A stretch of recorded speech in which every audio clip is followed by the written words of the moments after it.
I wait tables. But last week, I built a field hospital. I stopped 1,000 attackers. And a natural disaster. Well, I go to school full-time. While I work full-time. The greater the challenge, the stronger we become.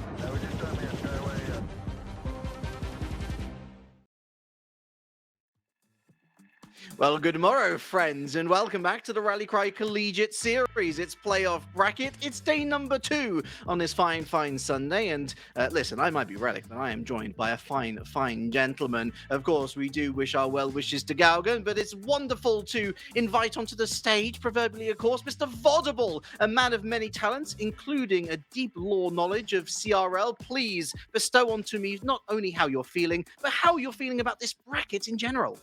Feeling pretty good. I mean, it's a Sunday. I unfortunately lost an hour of sleep like everyone else in America. And, you know, that's just what's going on as well. There's like multiple lands happening for Collegiate at the same time as this event. 2 of the teams are at 2 different lands.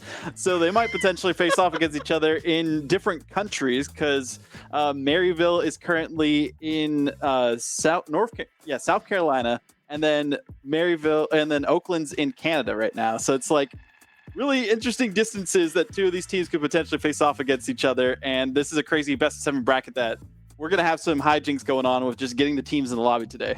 It's wild times, and let me tell you, we got ourselves the wild prize pool as well here. Of course, $30,000 in total across the entirety of the Collegiate Series. Of course, the breakdown, $11,000 for that FGC Series, $8,000 for CS2, $5,000 for the Madden College Championship, and $6,000 of those dollars are allocated to the top 4 that finish within this playoff bracket here in Yi Rocket League. And that means, Galgan, that as we take a look at the bracket, we're starting off today with the most spiciest of matches. Hey, you want to get into that top 4? Well, you've not just got to win this series, but the series thereafter as well. We've seen Pescado's Boise State on the slate, and we're thinking that that's probably a sweep.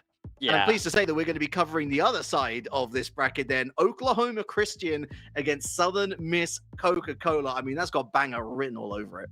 I also like that they have a name sponsor for a collegiate team. Like, we are getting closer and closer to actual, to traditional sports brands and every kind of sort of sponsorship you can kind of expect in that fashion for these schools, which is just insane to think about. But yes, this is going to be a crazy matchup. I mean, Southern Miss, this is their first time in a while having a full team, and they have a completely revamped program and revamped roster compared to what we've seen in the past from that school. In Oakland, they've had so many changes, but they've always been kind of around the block. But a big name for them, Jay Wiz, he's changed schools a couple of times during CRL, but being back on the pitch for Oakland, making some waves. They took down Akron on land recently, prevented a reverse sweep. Now I got to see what they can do here.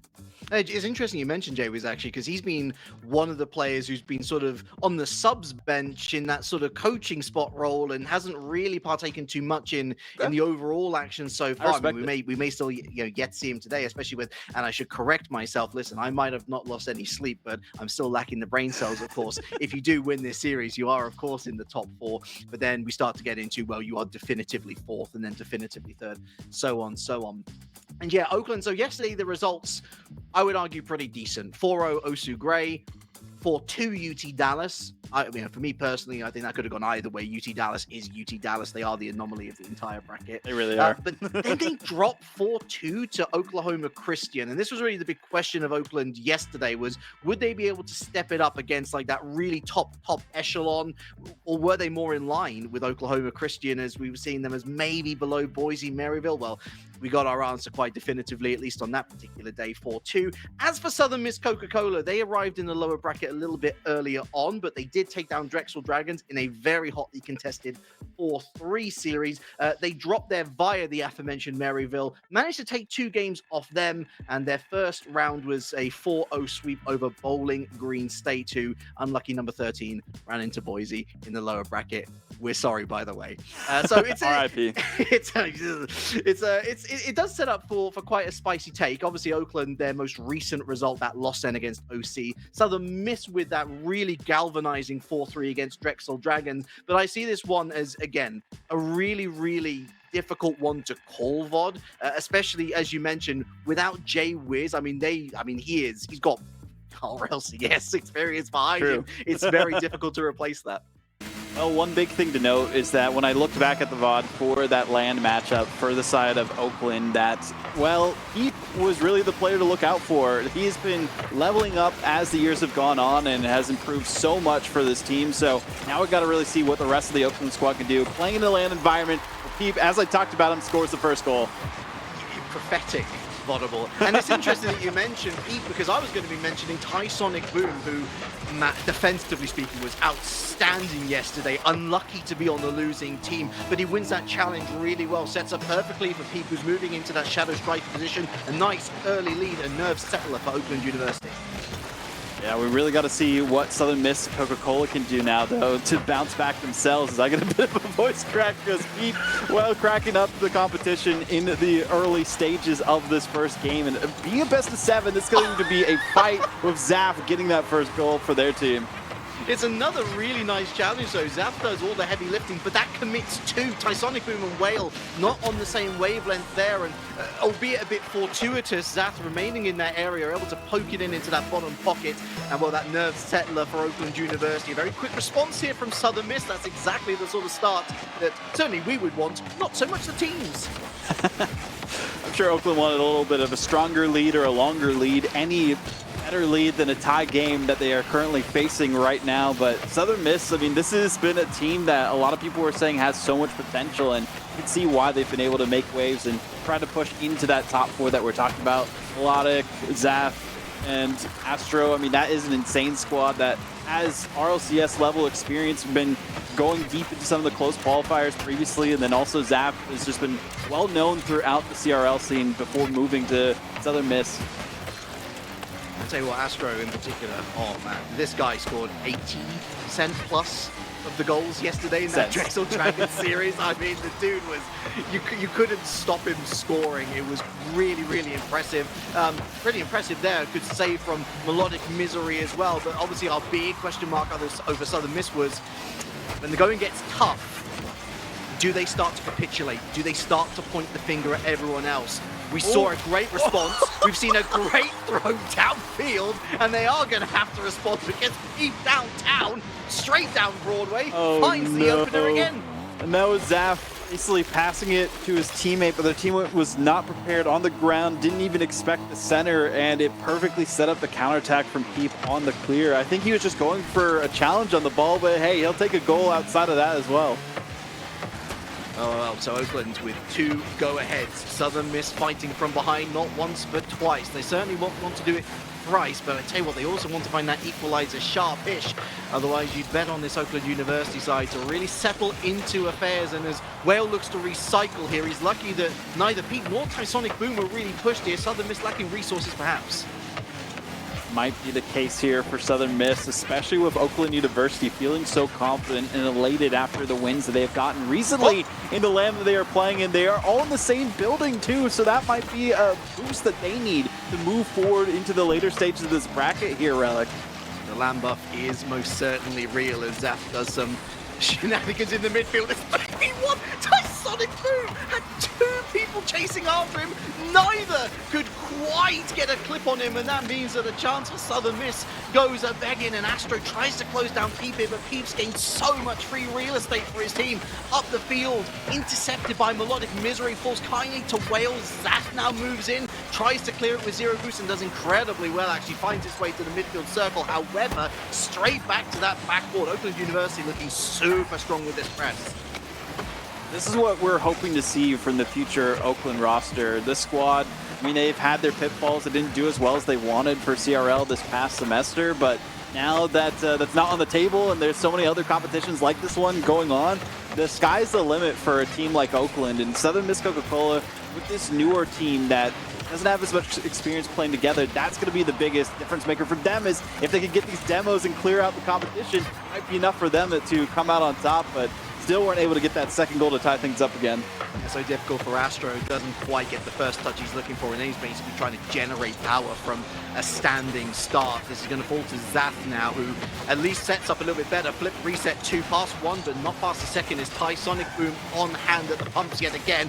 Big bump there, and well, dances round 1, almost suckers in Zath 2. Great check up there from Zath to avoid the fake potential. Is Astro now looking to go to Melodic Misery, straight down the other side of the pitch, but good rotation from Oakland, defensively sound.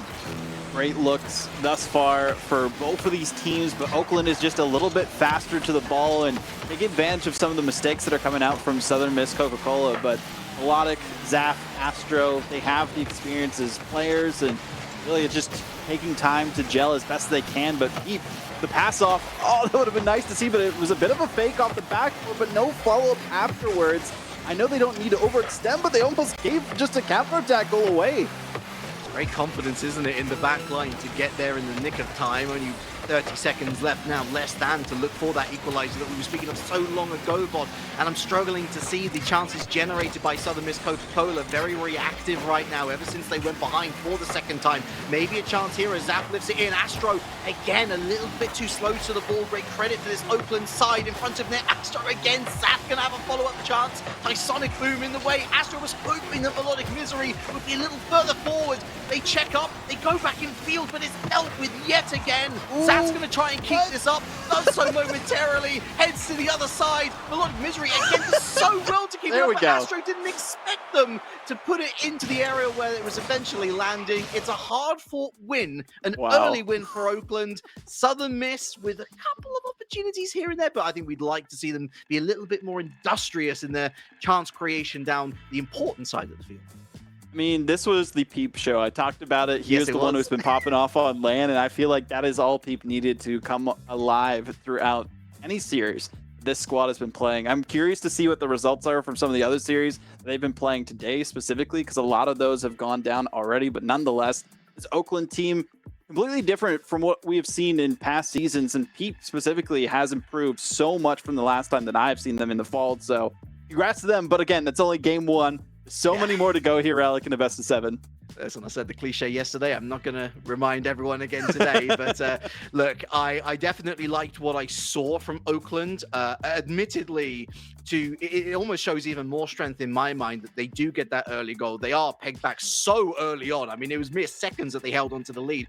But they didn't panic. They kept it calm. Their rotations looked incredibly sound throughout the entire 5-minute period. Defensively speaking, that's why I'm always worried about these collegiate teams, because you start to stretch, you start to panic, and especially if you're being probed by the opposition team with demos, bumps, whatever you want to call it, that's when you're starting to ask the questions of, okay, well, just how strong can they be in this moment? Where is the individual step up to say, okay, I'm going to clear the field, I'm going to give us a little bit more time to look for resources? They didn't even need to do that because of how good they were. Straight off the kickoff, they might have a chance. Well marshaled by Zach, but scary nonetheless. That was too close for comfort. If you are Southern Miss Coca-Cola, you want no part of any potential opening goal after dropping a close game in the first one of this best of 7. Again, since they're in the lower bracket as well, they don't have second chances. This is the fight for their life for this bracket to see how far they can make it on this playoff day. But even then, Southern Miss Coca-Cola, I know these players have so much ferocity in their hearts when it comes to fighting tooth and nail to make sure that they don't go down without a fight, and that's what I'm going to expect from all 3 of them throughout this best of 7. It's an important point you bring up, though. Unless you're a school called Maryville or Oklahoma Christian, you got one life and you're going home if you use it up early on. And obviously, a lot more riding on the line on these particular series, given that if you lose, you don't get in the money. Your opponents will be. So everything really riding on this. You know, you wouldn't blame the players for feeling a little bit at unease. But I got to say, for Southern Miss, we're starting to see them generate a couple more passing lanes and shooting opportunities too, but we're not really seeing that siege mentality. And I'm not even talking about defensively, I'm talking about setting up, recycling plays, you know, again, looking for those openings that will really make Oakland sweat. Every time Oakland come down the other side, however, very different story. Everything seems like it could be on target at the very least. This is a much closer affair, it feels like, in this first opening 2 minutes. Both these teams short up their defenses. Not as much that they have having to worry about mistake-wise. They have locked in for Southern Miss Coca-Cola. I think the biggest difference here is Oakland have been playing on land all day, and Southern Miss, this is their first series in this bracket, depending on how far they make it. So, big difference between the warm-up, you could say, for both the squads, and Oakland playing against a lot of top teams there at that specific LAN event. So, there's some maybe individual changes that these two teams can make, but they're playing their A game, and that just goes to show how close the series is likely to be with the way Game 1 and now specifically Game 2 is going without a single goal in the first half, potentially. I don't want to gas the curse too much, but yeah, it's not going to happen that time. It's a lot of Rocket League to be played from Oakland University. Truly. A lot of Rocket League to be played from here on out as well.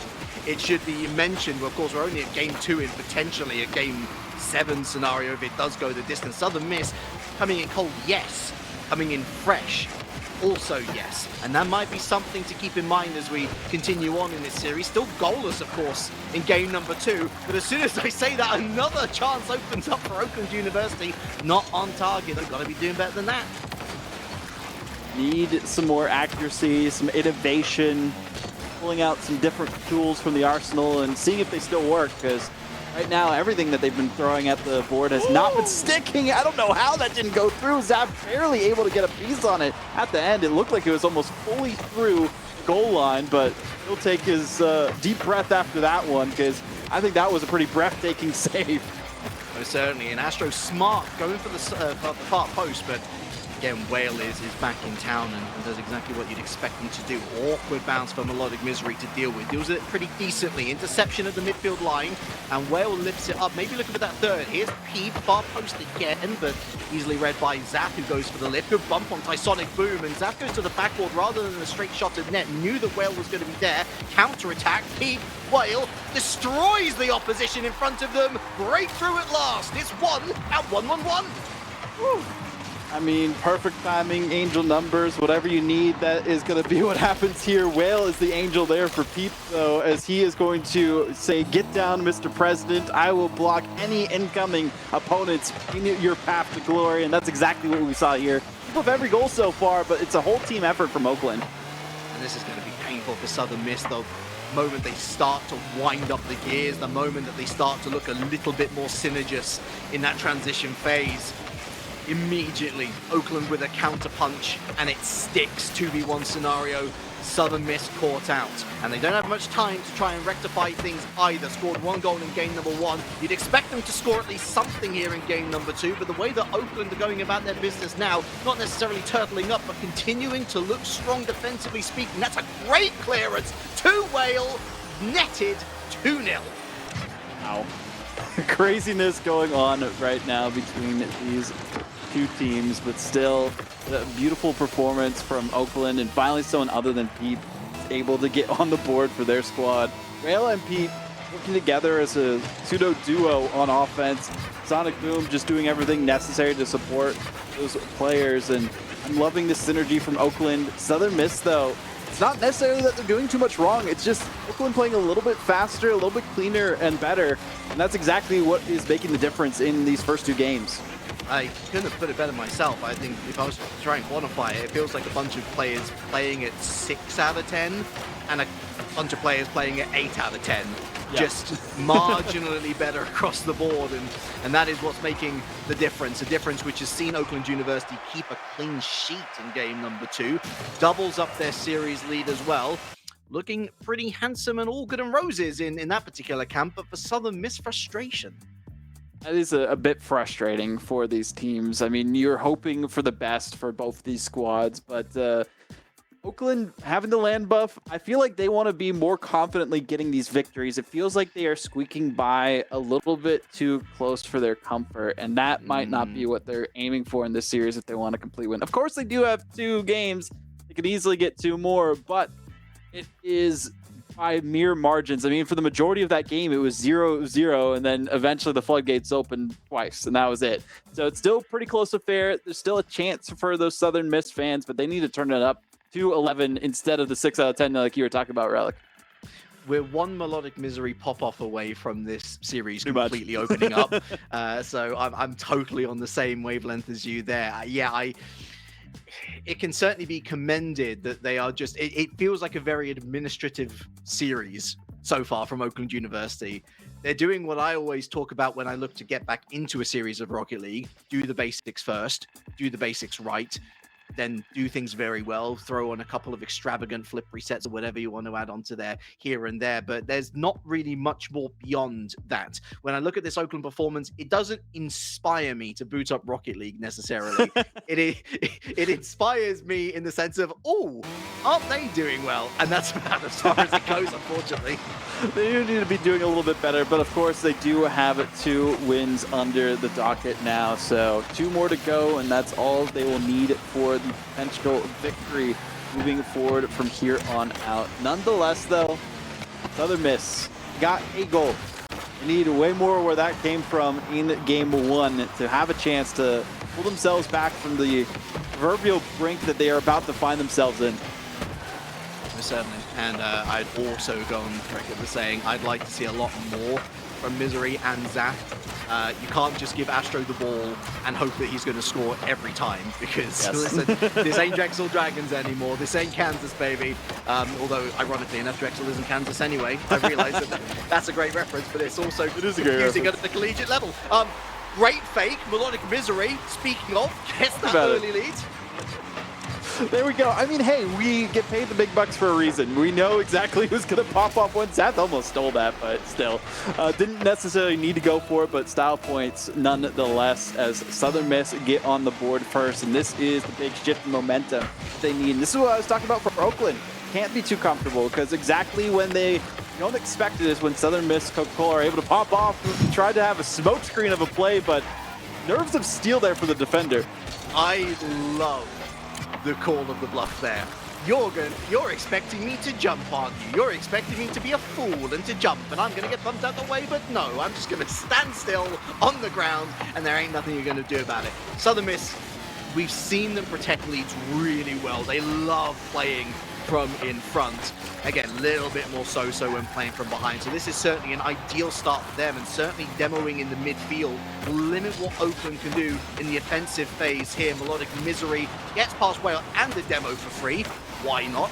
Sonic Boom in a difficult position though, and loses out on that 100 boost as well. Zap bullies their way past them. Nice challenge from Peep, who then misses out on the follow-up touch, lacking resources. Melodic Misery back to Zap. Oh, that's not the clearance that they were hoping for, was it? Whale, dangerous area, backboard up, but Peep! Oh, it all seems so simple, but it was anything but. Oh my goodness, Peep trying to do what they can again to keep their team competitive in every individual game. And that was a perfect setup, of course, from Sonic Boom, but majority of the work done by Peep there. The defense tried desperately to get a save, but it was not well enough. Demo from Melodic, but almost an own goal. Barely saved out the side, and without that touch, it would have been a goal for the other way. Yeah, I'm leaning more towards that was an important touch from Astro rather than yikes, that was a touch from Astro. Speaking of, again, an incredible save from what was almost certainly a goal going in. Looking for the dunk, Sonic Boom smart, straight back on target. No, it's not, a little bit shy of the target, I should say. Zat in field, all 3 players back for Oakland University. A fiery game here in game number 3 as we hit half time. Crazy because right after the series, I believe, Oakland are having to play a series on land against Davenport. So they have a long day ahead of them just to see exactly how the schedule is going to go down for Oakland. Maryville, I haven't had a chance to look at the Boost on the Beach bracket for them, but still, these teams having to navigate 2 different tournaments at the same time while all this competition is going down is stressful, but still, Oakland here in the moment and now on our stream, seeing if they can complete a sweep so they can make it in time for their next match.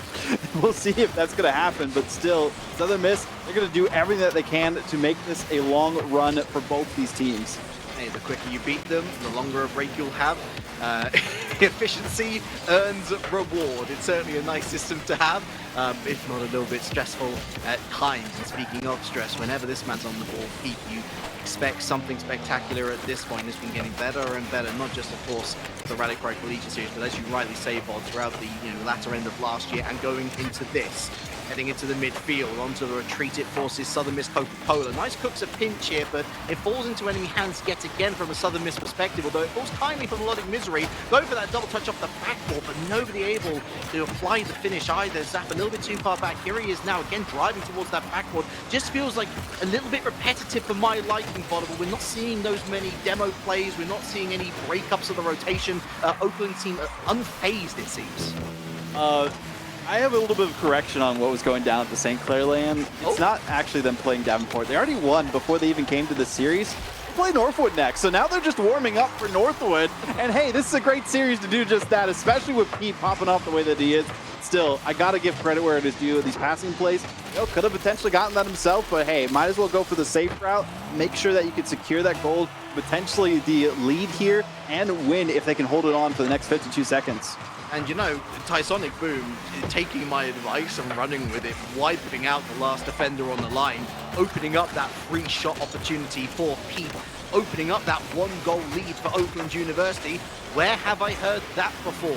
Oh yes, 5 minutes ago. Oh yes, 10 minutes ago. Deja vu for Southern Miss Coca-Cola, banging their head against a brick wall it seems, and again struggling to find a way out of their own half. Oh my goodness. Drop down from Melodic onto Zaf, and if there was any player in position for Oakland, that would have been a simple dunk into a goal, but they got to be careful on the transition here. Off the backboard it goes. Nobody's really in the best spot for Southern Miss to take advantage of the situation.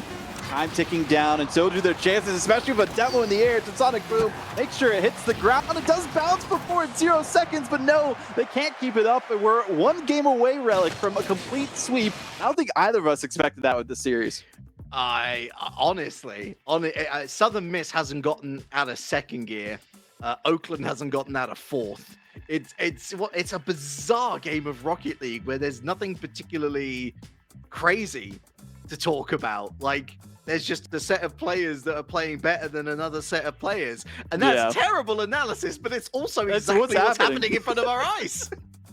Unfortunately, when we have analysis and we see exactly how it is, that's how we have to call it. I mean, we can't say, oh, you know, it's a completely different story. That's exactly the story that is unfolding right in front of us, and there's not much more we can say how this series is going down. One team playing better than the other. It's not necessarily like mistakes or bad rotations. Both teams are great. It's just one team's playing a little bit better, and that's what is happening here and now. And I definitely think it has to do with that land buff, Relic.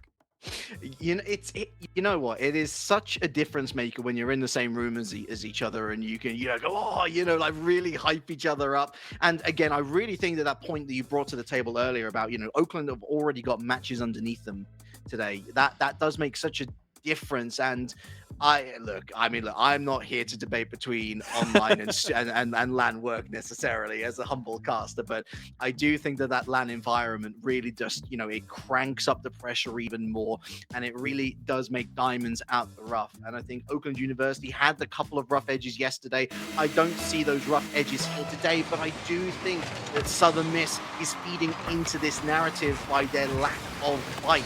I want to see them get aggressive. I want to see them playing dirty. And whatever way they do play, they have to win VOD. It's reverse sweep or go home. That it is. And for Oakland's sake, they're wanting this to be a quick series because they have another one at the LAN itself. Well, Whale is making sure this is going to be quick work for them. I don't know exactly how this one went in, so we have to roll the tape, and it it points off the roof of the attacker from Southern Miss and somehow redirected it to their own net. I have never seen that. You could say he's having a whale of a time. You could also say the Southern Miss Coca-Cola may be blubbering a little bit after that one, because it is unfortunate. It is unlucky. But when it rains, boy oh boy, does it pour. And as a resident of the United Kingdom of Great Britain, I can tell you that with full authority. Happens a lot there, I've heard. It does. If they were in Vancouver instead of Windsor, Ontario for Oakland, then they'd probably be expecting a lot of rain. But typically the weather's not too bad at this time of the day. Still, Oakland, I mean, they have felt so much stronger, so much more confident since coming out to that LAN. As I mentioned before, taking down the likes of Akron. Yes, not the entire roster you would typically see. Ilio instead of Tristan for that team, but still, Addy took on 4 patties of burgers before that series, and it wasn't enough to give them the energy to take down this Oakland squad. And Southern Miss, even with all the Coca-Cola that they have, unfortunately, all they're going to be is a bit hyper after this series. Yeah, 100%. It's one team that's trending up, and one team that is very much continuing to trend, well, not trend, but maybe tread water with their performances. Again, I remind everyone of the result yesterday, the last result for Southern Miss, 4-3 victory over Drexel Dragons. Okay, you get the result, but should it have been a little more comfortable? Should we be expecting more from this roster, or have they hit their glass ceiling? Easy giveaways like that certainly aren't going to help. 3 minutes left to change this story. I'll have to see what Southern Miss can really do to turn things to the next level. We've been waiting for it. You mentioned Astro. I mean, having all that goal participation and doing as best as they could in the previous series, but relatively silent so far, playing more of a passive role as you would not really hope to see from the Southern Miss Coca-Cola squad. So maybe a different strategy going into today compared to the rest of it. They might have seen some of the footage from Oakland's matchups yesterday as well. So I'm really curious on what exactly is going to go down here and now for Southern Miss to really change their fate. Because as you mentioned, it reverse sweep at minimum to at least move on to the next round, and that doesn't even guarantee them to make it into the grand final just yet. Certainly. Is that then? Nice pinch play. Very nice pinch play. On target pinch play. Tysonic Boom required. Melodic Misery tries to break through. Can't find it just yet. Infield again. Zap break call. On target. And it hits the woodwork and away. So unfortunate. Melodic Misery gets a piece of this one. Looking to at least try and pile on the pressure, but they can't even get the 100 boost on the way out. And this charge has come to a faltering stop. Less than 2 minutes to go with time ticking down for Southern Miss Coca-Cola, and if you were one of those players, we're hoping that time machines existed so you could go back to the start of the series and at least get a game, because that's the momentum they're missing.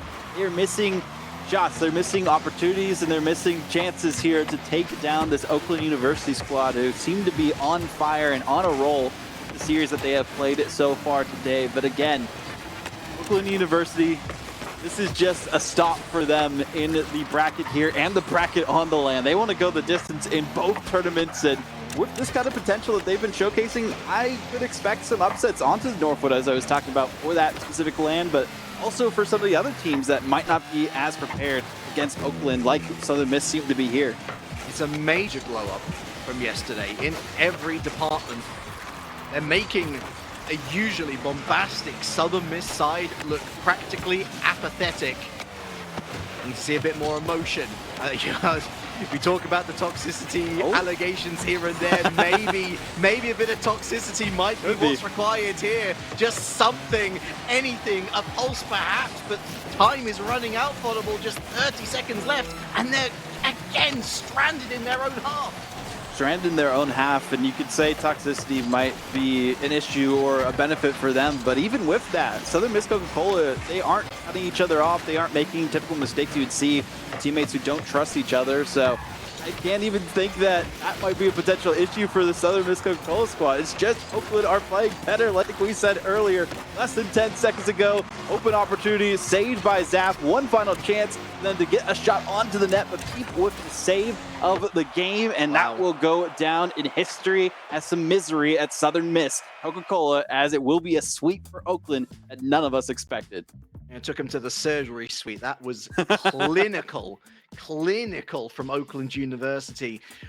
I cannot fault a single thing with that performance. Not at all. You don't say it often, but I really can't.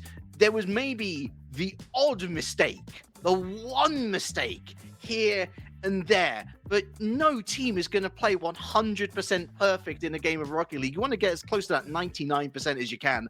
I think Oakland hit it.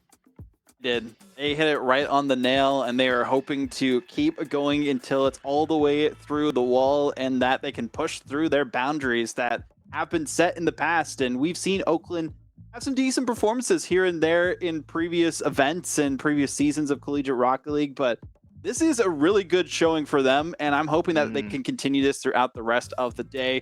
We'll see once that matchup happens in the St. Clair land exactly if they could take down Norfolk. Because if they could do that, I think they could win this entire thing, Relic. It's, on the back of this performance, yeah, absolutely. Everyone's sort of looking around. We haven't got confirmation of the Pescados Boise State. Again, the irony of the one that we earmarked as a 4 right? actually goes to 5 games or something. But we're earmarking Boise and Maryville, maybe doing a bit of discredit to Oklahoma Christian. But we're looking at those two and we're thinking, gosh, imagine if they faced each other in the first round of the upper bracket. Imagine if one of them gets sent down to the full lower bracket run redemption tour into the grand finals. But we can't count out these other universities or OC esports, obviously Oklahoma Christian and Oakland, especially if they're going to play as good as that. And this is one of the lowest scoring games of Audible series, I should say, in the Rally Cry Collegiate series period. Between two teams of this caliber, man, it's half expected, but a bit unexpected from the Southern Miss side that they only came away with 2 in the end. That is the craziest factor about this. It was a very defensive game. There wasn't too many unique plays when it came to trying to score goals for these teams, because a lot of it was going for those demos, clearing out the other team. And I feel like just the nerves of steel, as I was talking about, that Oakland had was to their benefit. They were able to read every mind game, every potential setup apart from this one. And Pete was just on the other side of the net. I think he could have gotten the save, but he's like, we're not sweating it because they feel so confident. And that showed in their gameplay. Most certainly, and I also think Southern Miss a little bit hard done by with some of their luck. I mean, we see that Pete shot through the middle of 2 where Zaf's trying to go for a clearance, and we have that, I guess you could call it a doink pinch goal. Zaf with nearly brilliant accuracy, but not enough. Under 10 goals for the entire series. Sorry, is this Rocket League? I'm asking the question because that's not usually what we see. But you look at the saves. I mean, 17. That's what I was talking about. The defensive game. it was highly, highly impressive. Just more impressive from an Oakland University side who secure that place then in the lowest semi-finals against the winners of Pescados or Boise State. How do we? I mean, look. Let us presume for one moment, not to discredit Pescados. Let us presume for one moment that it is Boise State that Oakland are going up against. How good a feeling must this be, especially with how well they're doing on LAN as well? How good that must be feeling going into that particular series, thinking, actually, no, we do have a chance here. It's got to be so interesting too, because Oakland would have to play both of the finalists from the final CRL season that just happened. Boise and Northwood in the same day on land, technically, for Northwood. And then if Boise make it through, play Boise after that. I mean, that's the craziest thing about all of this here, Relic, is that if they can beat those both, I'd say Oakland are in consideration for being like a top 5 team if they can do that in these 2 events. Again, that's the big asterisk. Can they do that? Yeah. We have to see. Well, you know what? We are going to find out a little later. But after this break, we're coming up for air. We're going on to the upper bracket, where we find ourselves with the upper final titanic tussle between Oklahoma Christian and Maryville for a place in the grand finals. You do not want to miss it, folks. We'll be right back after this. I wait tables, but last week I built a field hospital. I stopped 1,000 attackers. And a natural disaster. Well, I go to school full-time. While I work full-time. The greater the challenge, the stronger we become.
Our generation has a choice.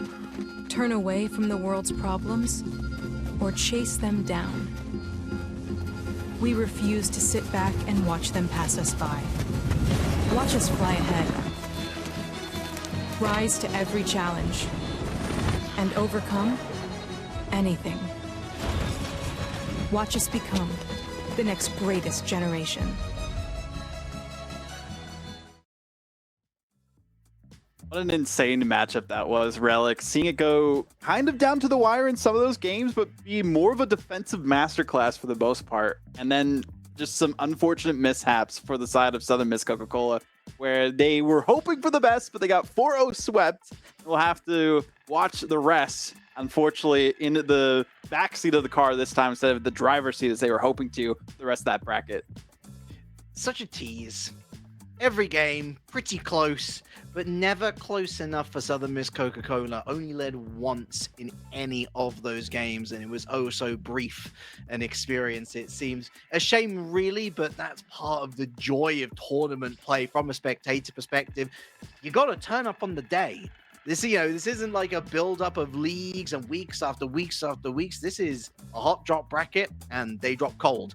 Not the same to be said, of course, for Oakland University. Very warm indeed. But things are only just starting to heat up because, of course, we're heading to the upper bracket and yes, volleyball, man. Maryville, OC Esports. Oh, boy. These two haven't faced each other, mostly because Maryville was only there in week 1 anyway. OC Esports never faced them at any point. But Maryville, in the one time that they did take part in the bracket, by the way, funnily enough, lost 4-0 to Southern Miss Coca-Cola. Wow. So, I mean, anything can happen. Anything can happen. That's crazy to think about here. But again, we will have to see how this series is going to go because OC Esports, I feel like they have been leveling up individually as players. Chili and G-Man looking really strong during their RCS pushes.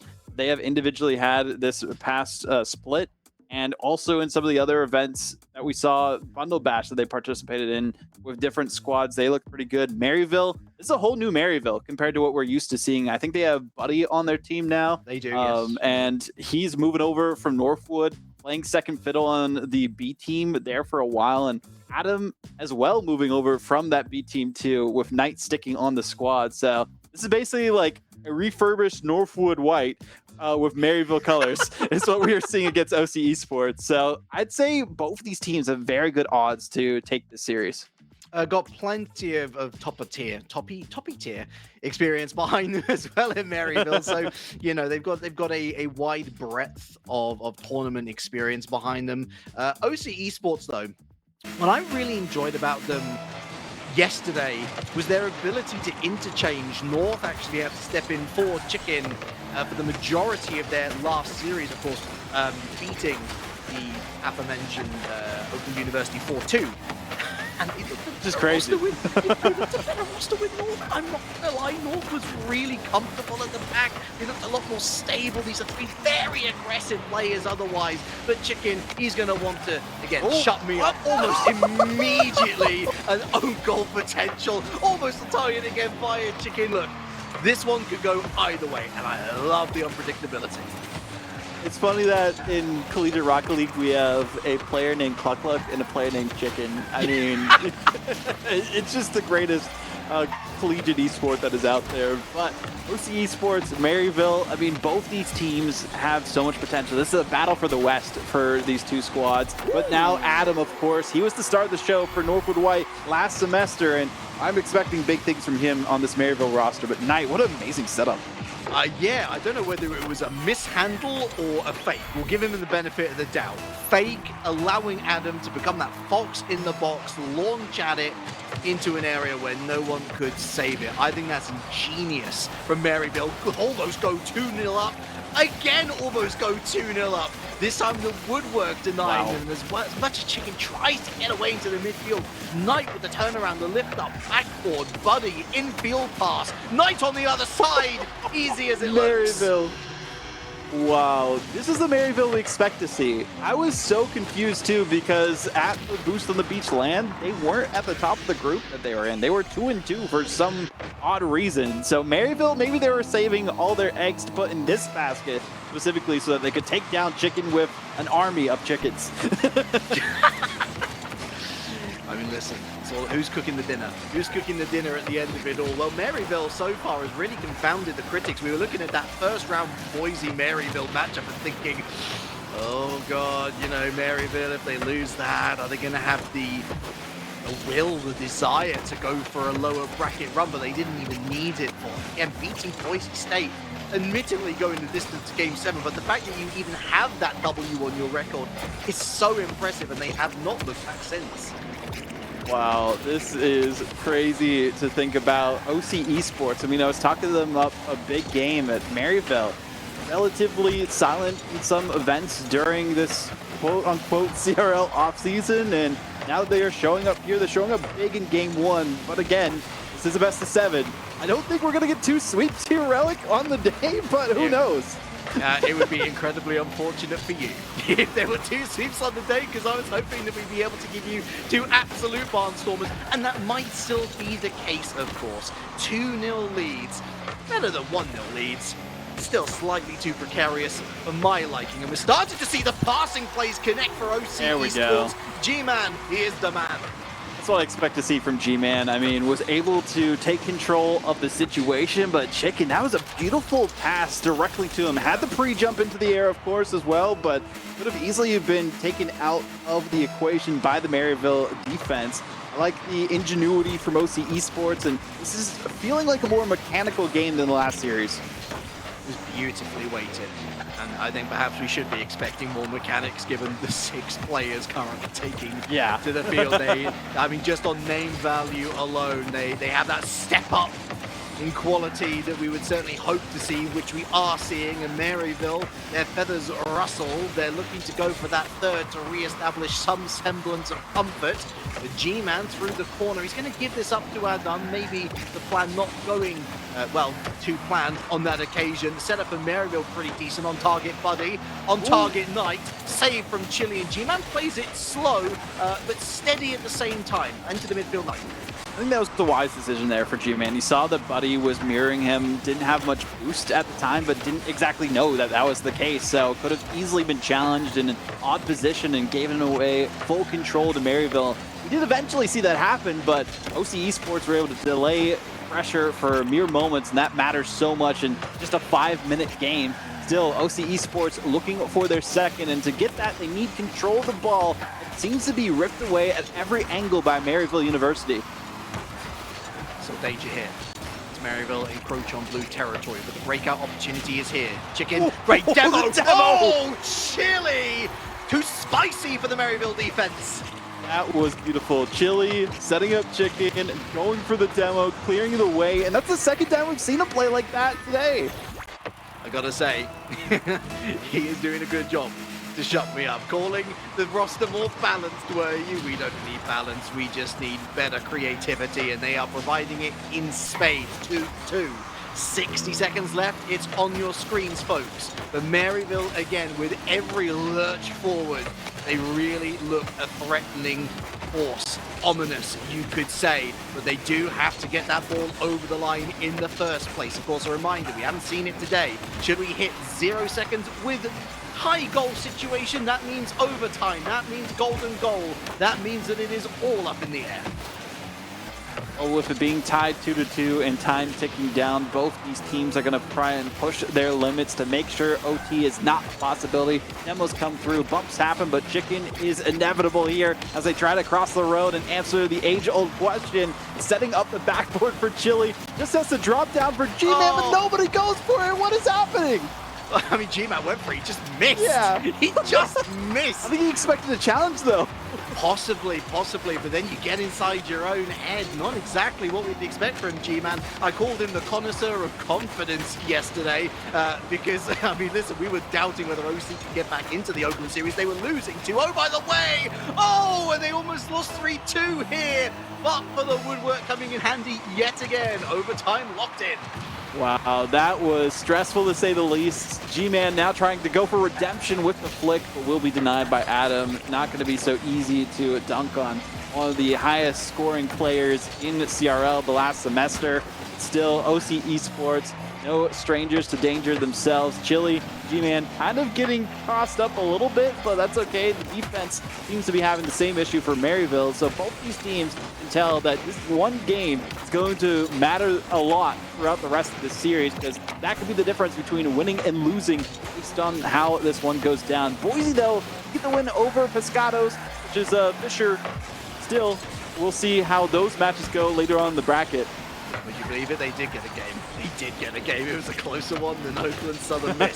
Bet you didn't have that on your bingo card at the beginning of today. That was a great opportunity. Still is. It's Chili on target. Oh, and comes to the rescue of Buddy, who was watching on in horror at his mistake. Nice clearance, and it's going to reach Buddy as well, who goes for the fake, goes for the little flip body even maybe. Here's Knight now intercepting this potential clearance midair. Buddy's tonight. The drop down. Lovely read from G-Man on the defensive side of things.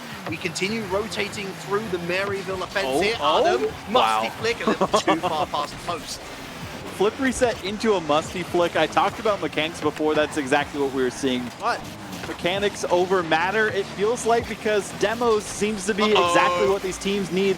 The counterattack, though, Knight with the setup. There goes the shot. Chili with the denial. And that is the perfect positioning to stop that one in its tracks. Big overcommit from OC, and Maryville will have spotted that. They'll know that they can maybe sit in a little bit deeper and, again, go for that counterpunch possibility. Seeing it a lot in the Collegiate series. It's not about what happens in front of your own net. It's about how quickly you can get to the opposition. Chili! Oh! So close, and yet again, it's the 3 bars around the goal mouth that come to the rescue of a team. This time, Maryville sweating buckets. 2 minutes into overtime. It really could have ended by now. I'm surprised it hasn't. So close, yet so far for both these teams, as you mentioned, to end things throughout this OT, but it just goes to show how close of a series this is supposed to be. Chili, if it was a little bit cleaner of a cut, could have easily been a goal, but Adam, pressure, the presence of mind, and the strength that we have seen from them, just that much more threatening. That was threatening itself, but somehow able to deflect it away was G-Man. Yeah, that was not a great launch off the backboard for G-Man. A little bit too early. I definitely understand the want to try and undercut your opposition's rotation, but it's taking it that step too far. It's that Icarus factor. How close to the sun do you want to fly? Well, Adam's certainly got the mechanics in him as well. Good challenge from G-Man. Buddy, it's Chicken getting bullied in the net. And G-Man with a doink away, but a bump into Chicken himself. They keep on mistying their shoelaces over each other to OC Esports. It allows Maryville to reset, go for the second shot, but Chicken does well to lift it over the attacking player. Well, comes through, clearing the net is Chili. Knight avoids it though perfectly, otherwise it would have been a simple goal. Demos back and forth, explosions, and still not seeming to be the end of this battlefront between these two teams, as they are giving it their all, putting their car bodies on the line to take down the opposition, but it still is not proving to be sufficient for them to get the victory, get the edge over their odds that they are facing right now. And it seems to be such a struggle for both these teams, but one good push is all it's going to take for either side to get the game 1 win. I think Maryville ideally looking for that isolation of G-Man, who has been not Really? wanting necessarily, but there's a couple of moments where you're thinking, that needs to be cleaned up, otherwise they're in trouble. Chicken trying to buy a little bit of time, does as well as he can with no boost. That could have gone anywhere, bit further past the post than OC would have wanted. Mercifully past the post from a Maryville perspective. Chicken now throwing it again downfield, looking for G-Man to get onto it. Waterfalls down, and Buddy throws it off to the side. Smart play, Chicken can't do anything with it. Wow. Saying that we're almost at an entire game of Rocket League being played, but it was potentially going to be over then and then. Then at that moment, excuse me, for OC Esports to get the final goal. Demos again, Chicken clearing the way, waiting for a potential setup, does get almost centered. Again, it's stopped out by Knight, who seems to be thwarting any of the plans OC Esports have. They need to turn on the lights because Knight is dangerously scary to them, it feels like. OC game plan. Pass, pass, pass, pass. It's Season 5 Prime Dignitas, my friends. That's what OC Esports does so well. Oh my goodness, what a save! Oh, what a save! Ingenuity off his own post. Taking a big risk. It pays off big time. Chicken with the reset, and a pinch play again relieves the pressure for Maryville. This is insanity for both of these teams. I don't know how a goal has not been scored so far, but Maryville, just by sheer will, are preventing this game from ending unless they are the ones to get the goal. OC Esports, they're throwing everything for it. It's still not proven to be enough, but no, this potential attack is not going to be enough that time. Will be denied by the defense. Both defenders almost caught off guard, and this is a potential for Adam. Goes for the shot. Nobody is there. No! It feels like such a damp squib of an end to an incredible overtime. But you can see Chili, G-Man just hesitates for a moment, and that 1 second of hesitation means that Adam has a one-way ticket. It's heading to the back of the net. Listen, I don't know whether to say Maryville deserves that, because that overtime, Maryville had the better sustained pressure. I think Oakland. I think played better for the most part. I think they had the better chances. I think they had the better chances. I'm just saying. One mistake is all it takes in OT, and unfortunately that was the mistake at the end, hesitating for a moment, not wanting to double commit, but that is the time to do it when a shot comes in that quickly. Unfortunate for OC Esports, but again, there was such a early start of a lead for Maryville, and I feel like it became almost insurmountable towards the end of that it was inevitable for Maryville to potentially get the victory in that game one, and that proved to be the case. But they shouldn't be too brokenhearted over that game one, because that was still an amazing performance from them. They were so close, so many steps of the way. It's the defense was insane. I mean, we saw good defense last series. This just trumped it in a single game in OT. It truly did. And I think, look, Oklahoma Christian, I don't think that they can go home brokenhearted necessarily. I mean, go home. They're not going home just yet. They still have 2 lives on the board, but like, you know, they can't go into this break feeling downtrodden. Like, yeah, that was a really hard fought game. It's unfortunate that they come on the wrong side of the result. However, the fact that they did come back from 2-0 down to even force that overtime in the first place, and then make Maryville work so hard just to get that opening goal. Let's consider it this way: it was the 1 lapse in defense that did make the difference at the end of the day. If you play like that throughout the rest of the series, I think you're going to be picking up series points left, right, and center. But let's give our credit to Maryville as well. I loved how they reacted. I loved how they reacted to how Oklahoma Christian continued to grow in that game, because they went pace for pace with them. They themselves came out on top. They got to be feeling good. They do have to feel good, but they could feel better if they didn't give up those 2 goals to OC Esports to force it to go to OT. They had the bag in their hands, and unfortunately it was almost ripped away by OC Esports. Hopefully their grip was strong enough and they were able to hold on well enough for them to eventually eke out that final goal in OT, but that was too close for comfort. Maryville saw a couple of cases almost happen in the last series, but that was as close as can be over a game of OT. And then Maryville University, if they could get an opening goal here, momentum will continue to be in their favor, but that's not the touch you wanted. G-Man with an open net, and that's going to go through every day of the week.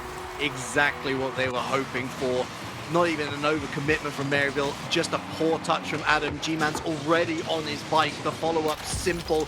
Fair play tonight, gets a piece of it, but not back fast enough to be able to hit it off and out the crossbar. Even if it does come off the crossbar, Bod, there's a player there ready to follow up with that second shot opportunity. This kickoff has gone disastrously for OC, and that's the result.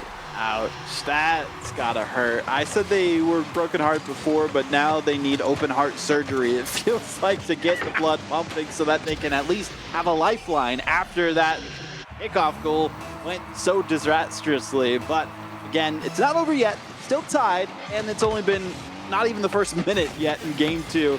Again, I talked about, the last game really showed how close this series is going to be. This just really shows Maryville, they're never going to give you any time to breathe, any room to work with, and they kind of gave the other team room to work with that, and just made me contradict myself. I don't know how that happened. Chili going for the backward read, and that What is happening this game? This is sloppy. It felt like Adam was playing for OC. He was putting it. I mean, I'd understand if there was a third player coming in and it was just a pass back, but it wasn't even that. They were just taking it away from net.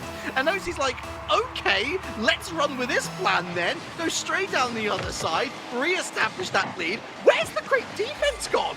Did we imagine that? Went out the window. Happening?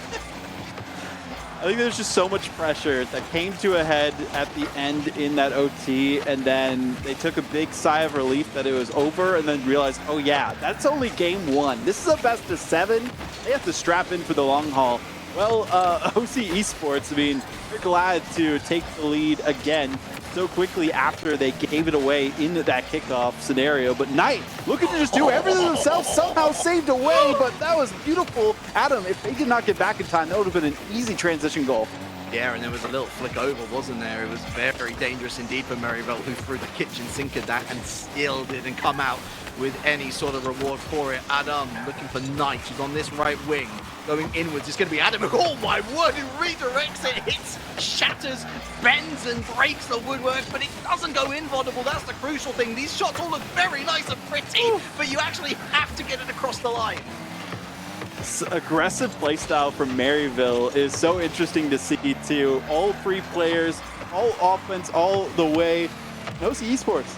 Just kind of got to be patient a little bit. Wait for some of these attacks to come through. They'll be able to get some counterattacks going for themselves, and I think they have learned that after that first game, after first goal that we saw off the kickoff. Chicken, so close, just mere pixels away, and that would have been another goal. Just missed the execution, right? I did. G-Man Central looking for Chili. It's going to be Buddy who gets in front of them. Good disruption. Knight. How much boost has he got? Is he willing to go solo? He's not got much boost and he's not willing to go solo, but he does have backup. There's Buddy, shot on target, saved away. Back into the center via Adam. This should be easy for G-Man, and it is. Looking for that transition, not going to happen. Takes 100 boost. Adam beats out Chili. G-Man, lovely play again. Disruption Central.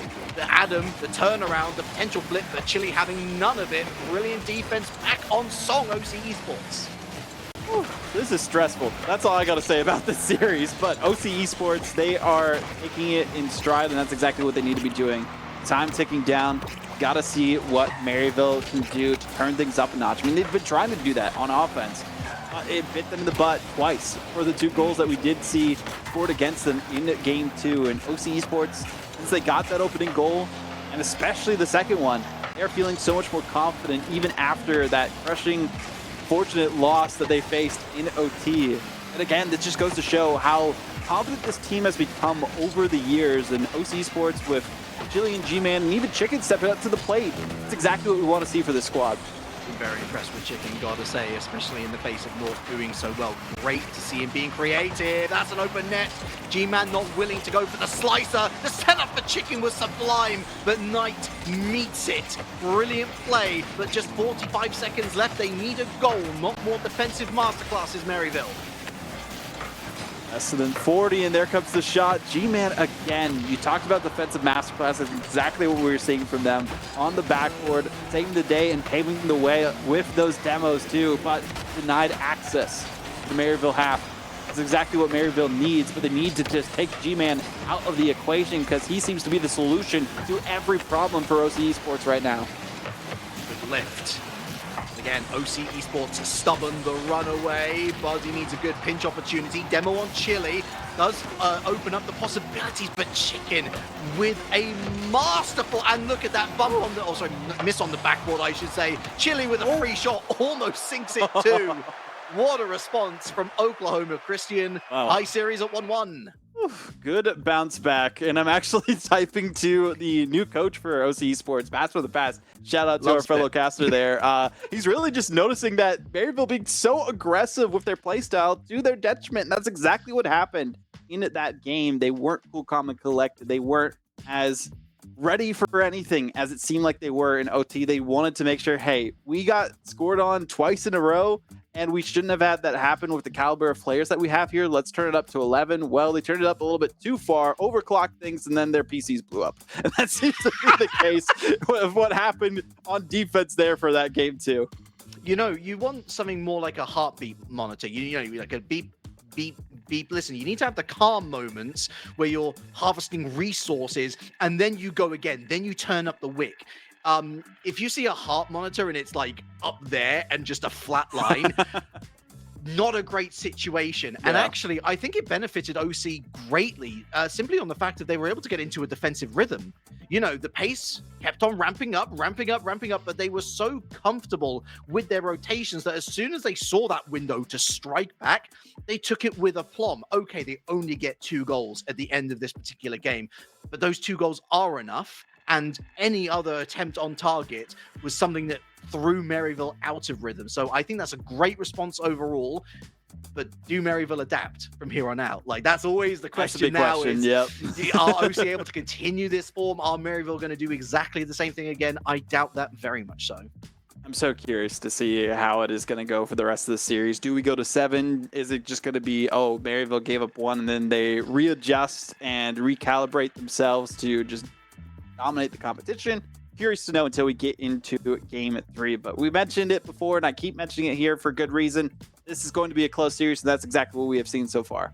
Yes, 100%. And I think game 7 is something deserving of an upper final. I think everybody would like to see it, except the teams themselves. They would have loved to walk out with a 4-0 sweep. You know, thank you very much. I'll take that all the way home. It's never quite so simple, is it? And this has been one of the highest quality games, series, everything of the Rally Cry Collegiate series. This is why we love Collegiate in the first place. And OC, look, start how they left that last game off, but they weren't able to make the breakthrough. Big send, but they haven't been punished for it either. Ooh, I was holding my breath there for a second because I'm like, punishment might come through here in just a moment, but it didn't happen that time. So less than 30 seconds in.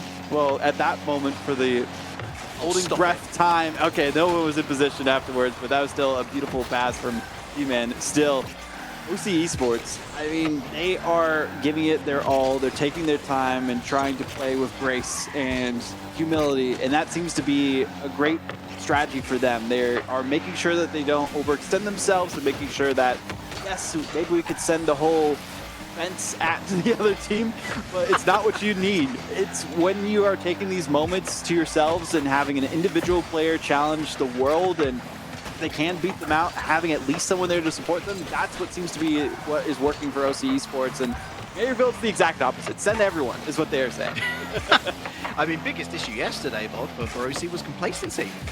Through and through. It's why North provided something of a counterbalance, because as a sub, you're coming in and you're like, you know, I've got to prove myself almost. You know, it doesn't matter how experienced you are, you're being asked to step up to fill out the main roster. So the fact that he played as well as he did was a huge boon to OC Esports, but a completely different picture here. OC, so much responsibility being handed to every player. As soon as I say that, the ball has harmlessly ended up in the opposition half. It's found its way into the back of the net.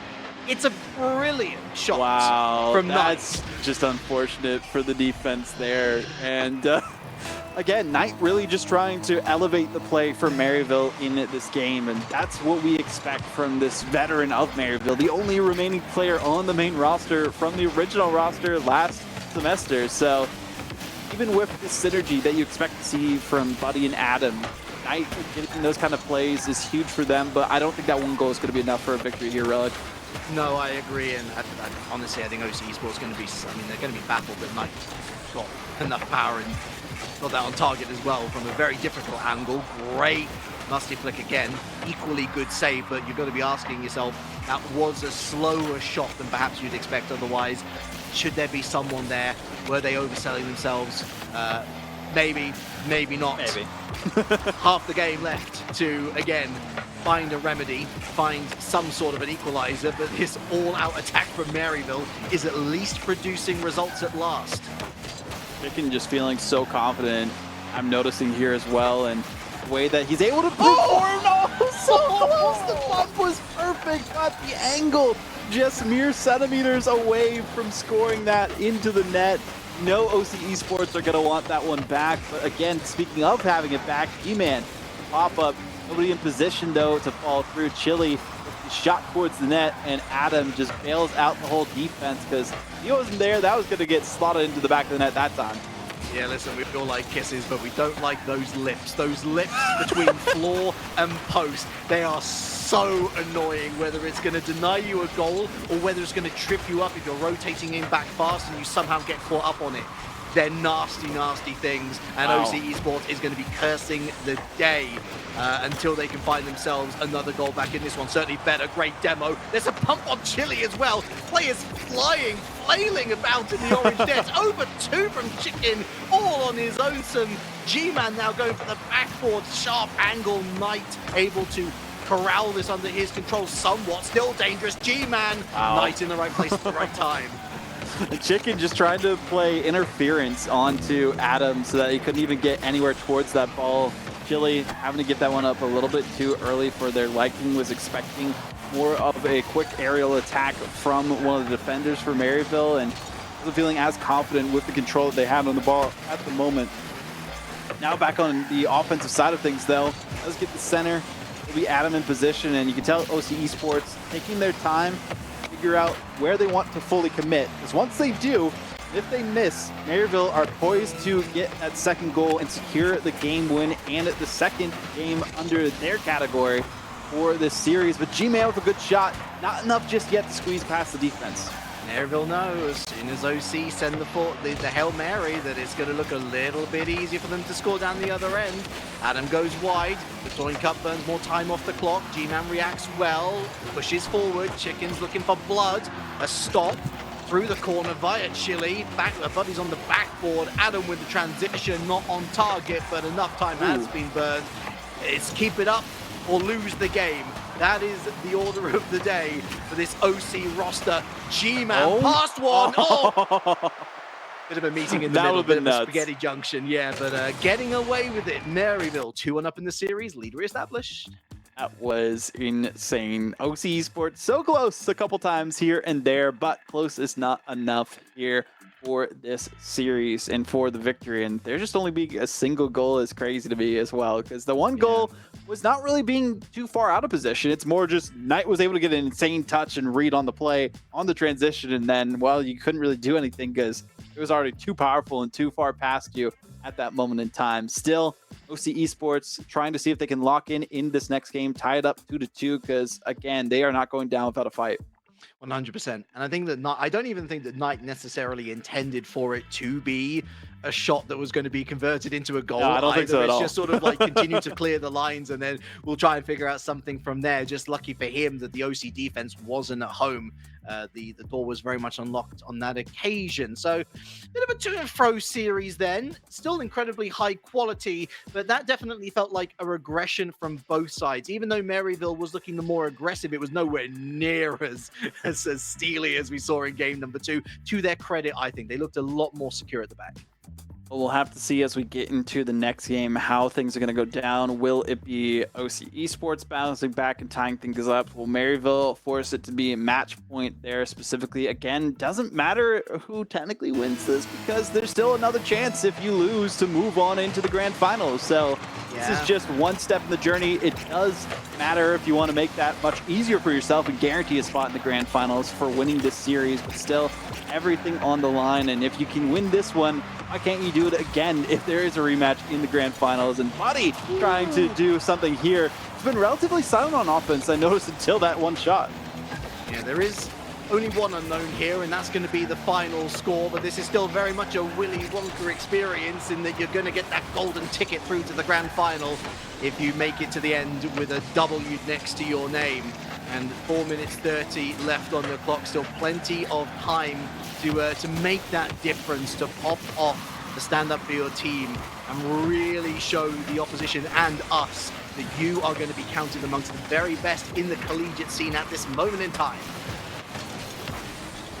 First minute, pretty uneventful between these two teams as they are looking to battle through gauntlet that is the individual moments of each of these games, because it changes on a dime between these two squads on who has control, who has the better chance to score at that moment.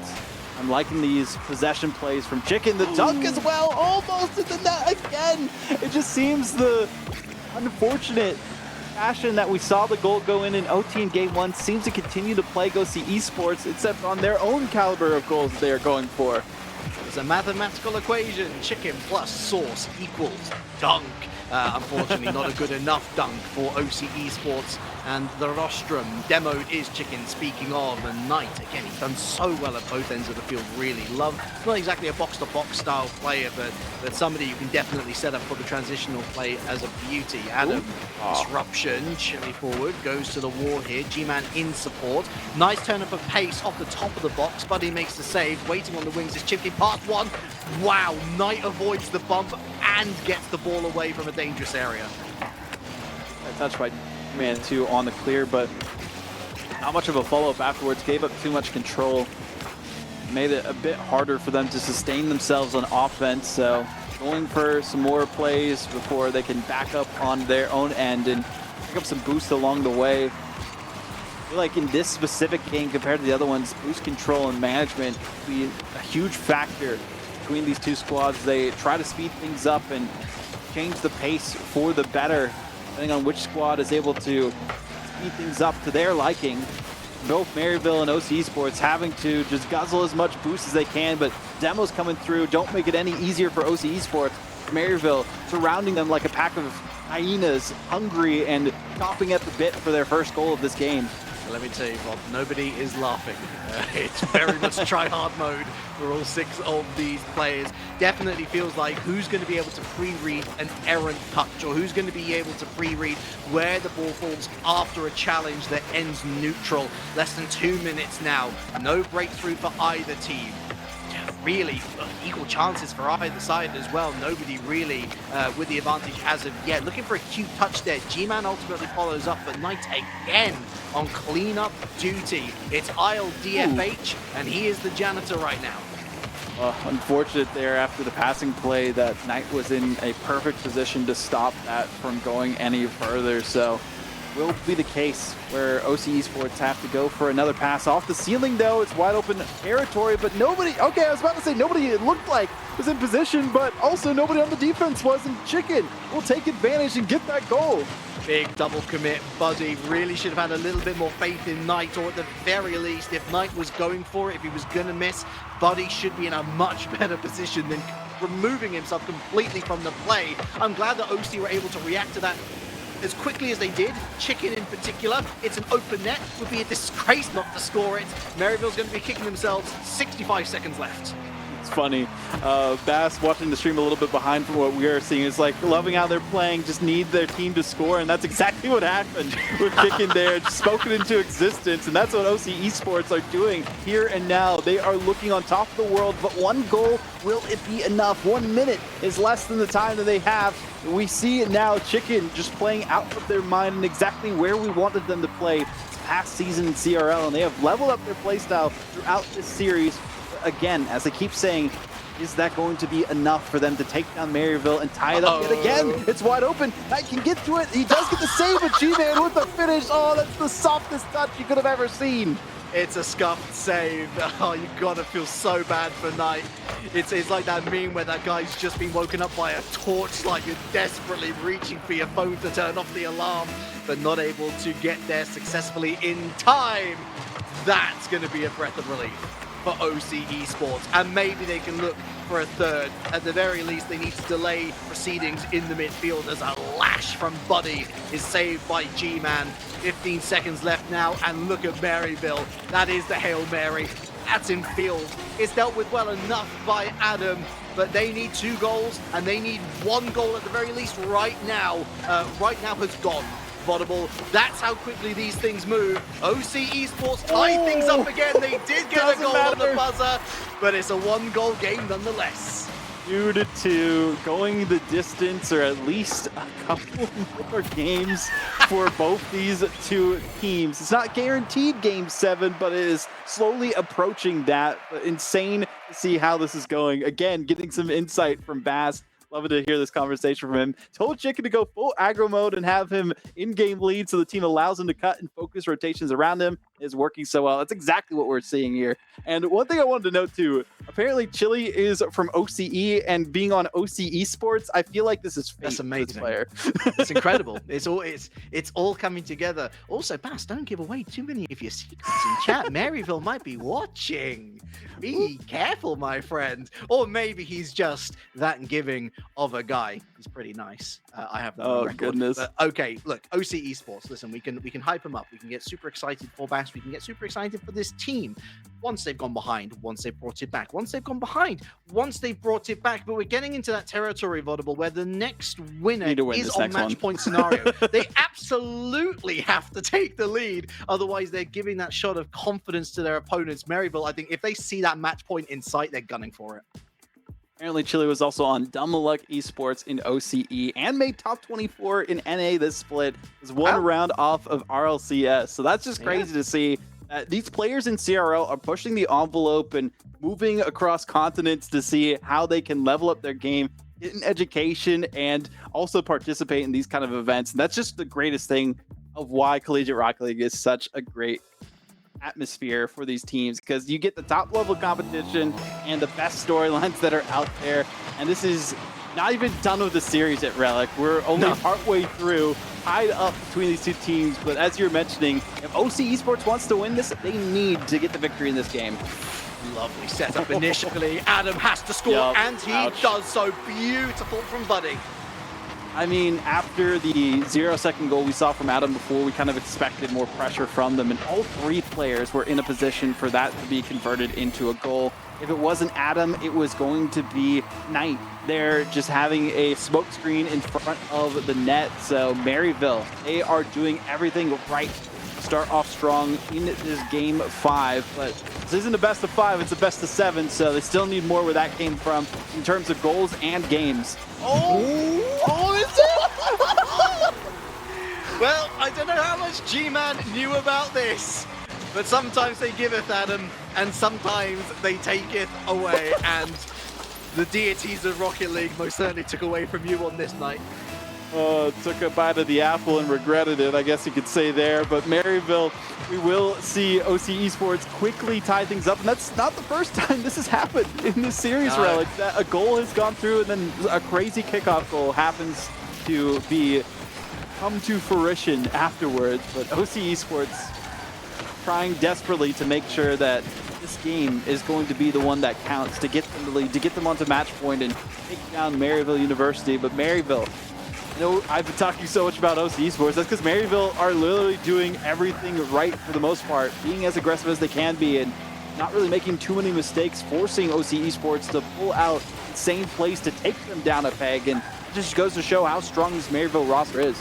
It got to be deflating as well after scoring such a pretty goal. You know, in contention for one of the prettiest passing play goals of the game, of the series so far, I should say. And then you can see that goal.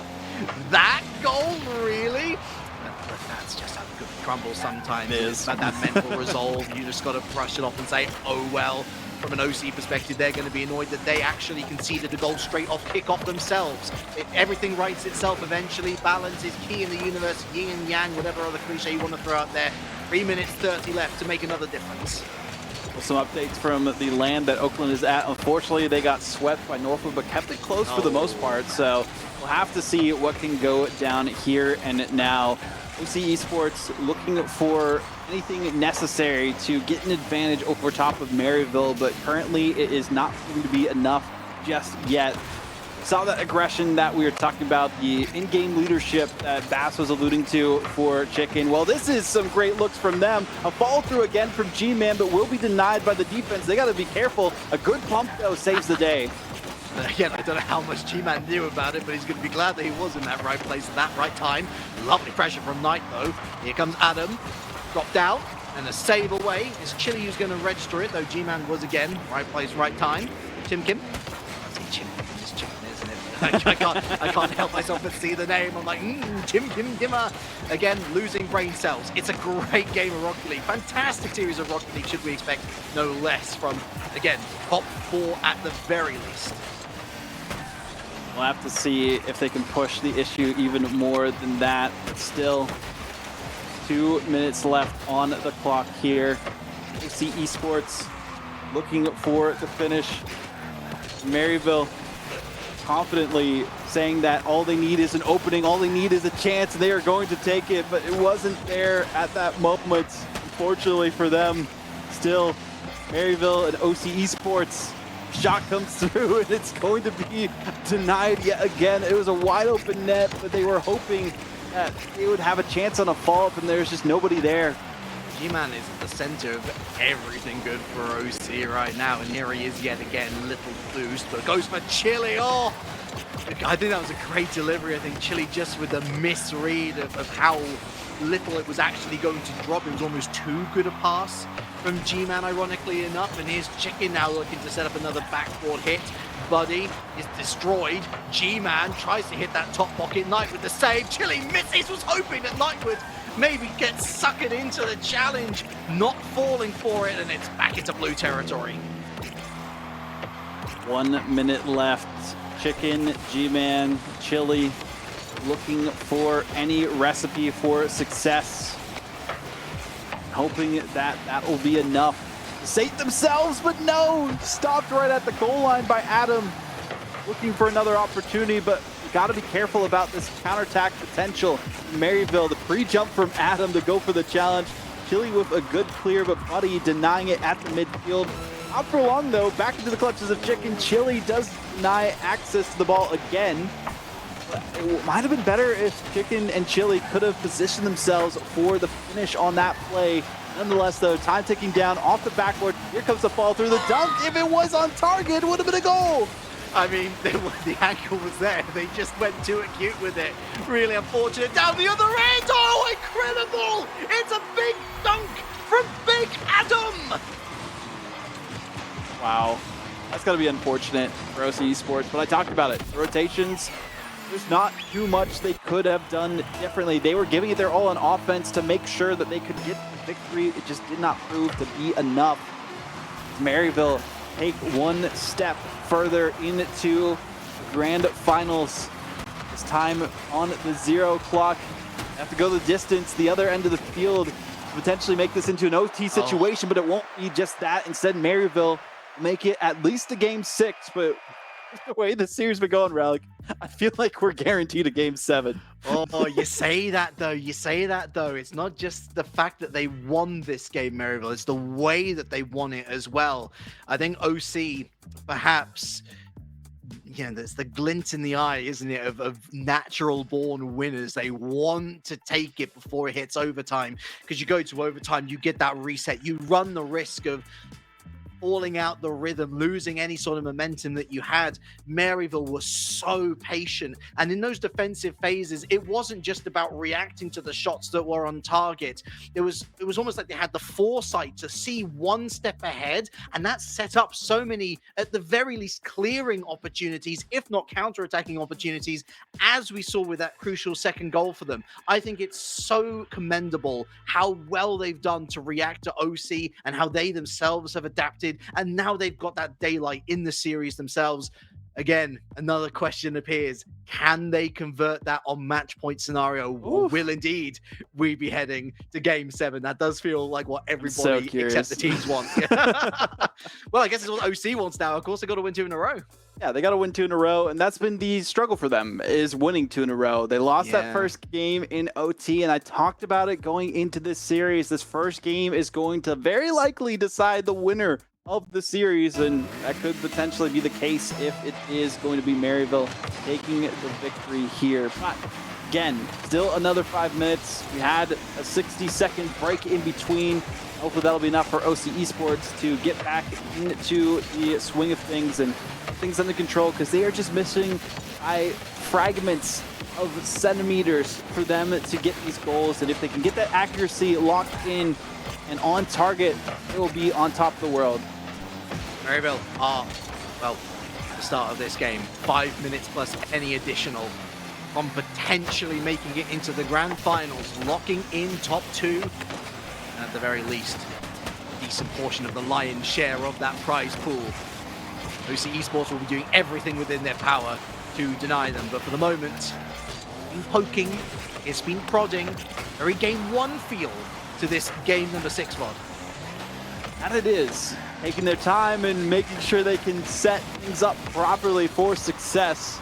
It's OC Esports so close, it's so far for getting that first goal, and I feel like that first goal is going to be so crucial for either of these teams and set the pace for the rest of the game.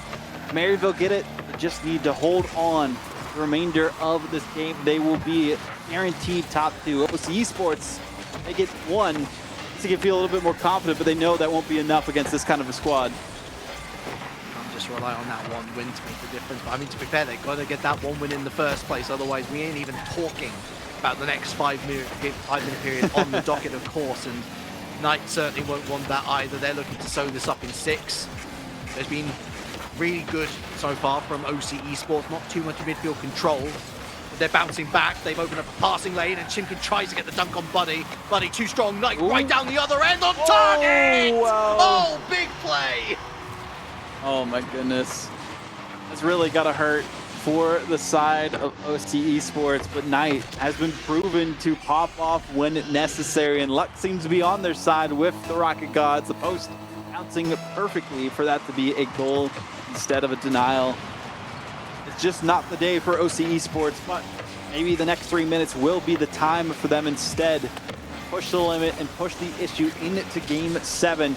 G-Man with potential opening, no boost though. That seems to be the struggle. I talked about that boost management before, and Maryville doing a solid job of starving out the competition.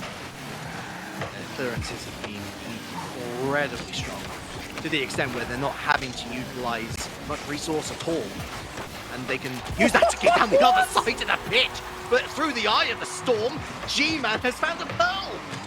That was insanity. Great touch by Chicken, of course, with the bump that actually bumped 2 players. It bumped Adam into Knight. It was just a domino effect there for them to take out the defense and get that goal. Beautiful play from OC Esports to tie things up. But again, just tying things up will not be enough for this squad to tie up the series yet again for the 3rd time in a row. Again, though, we do see Buddy dunking on the competition.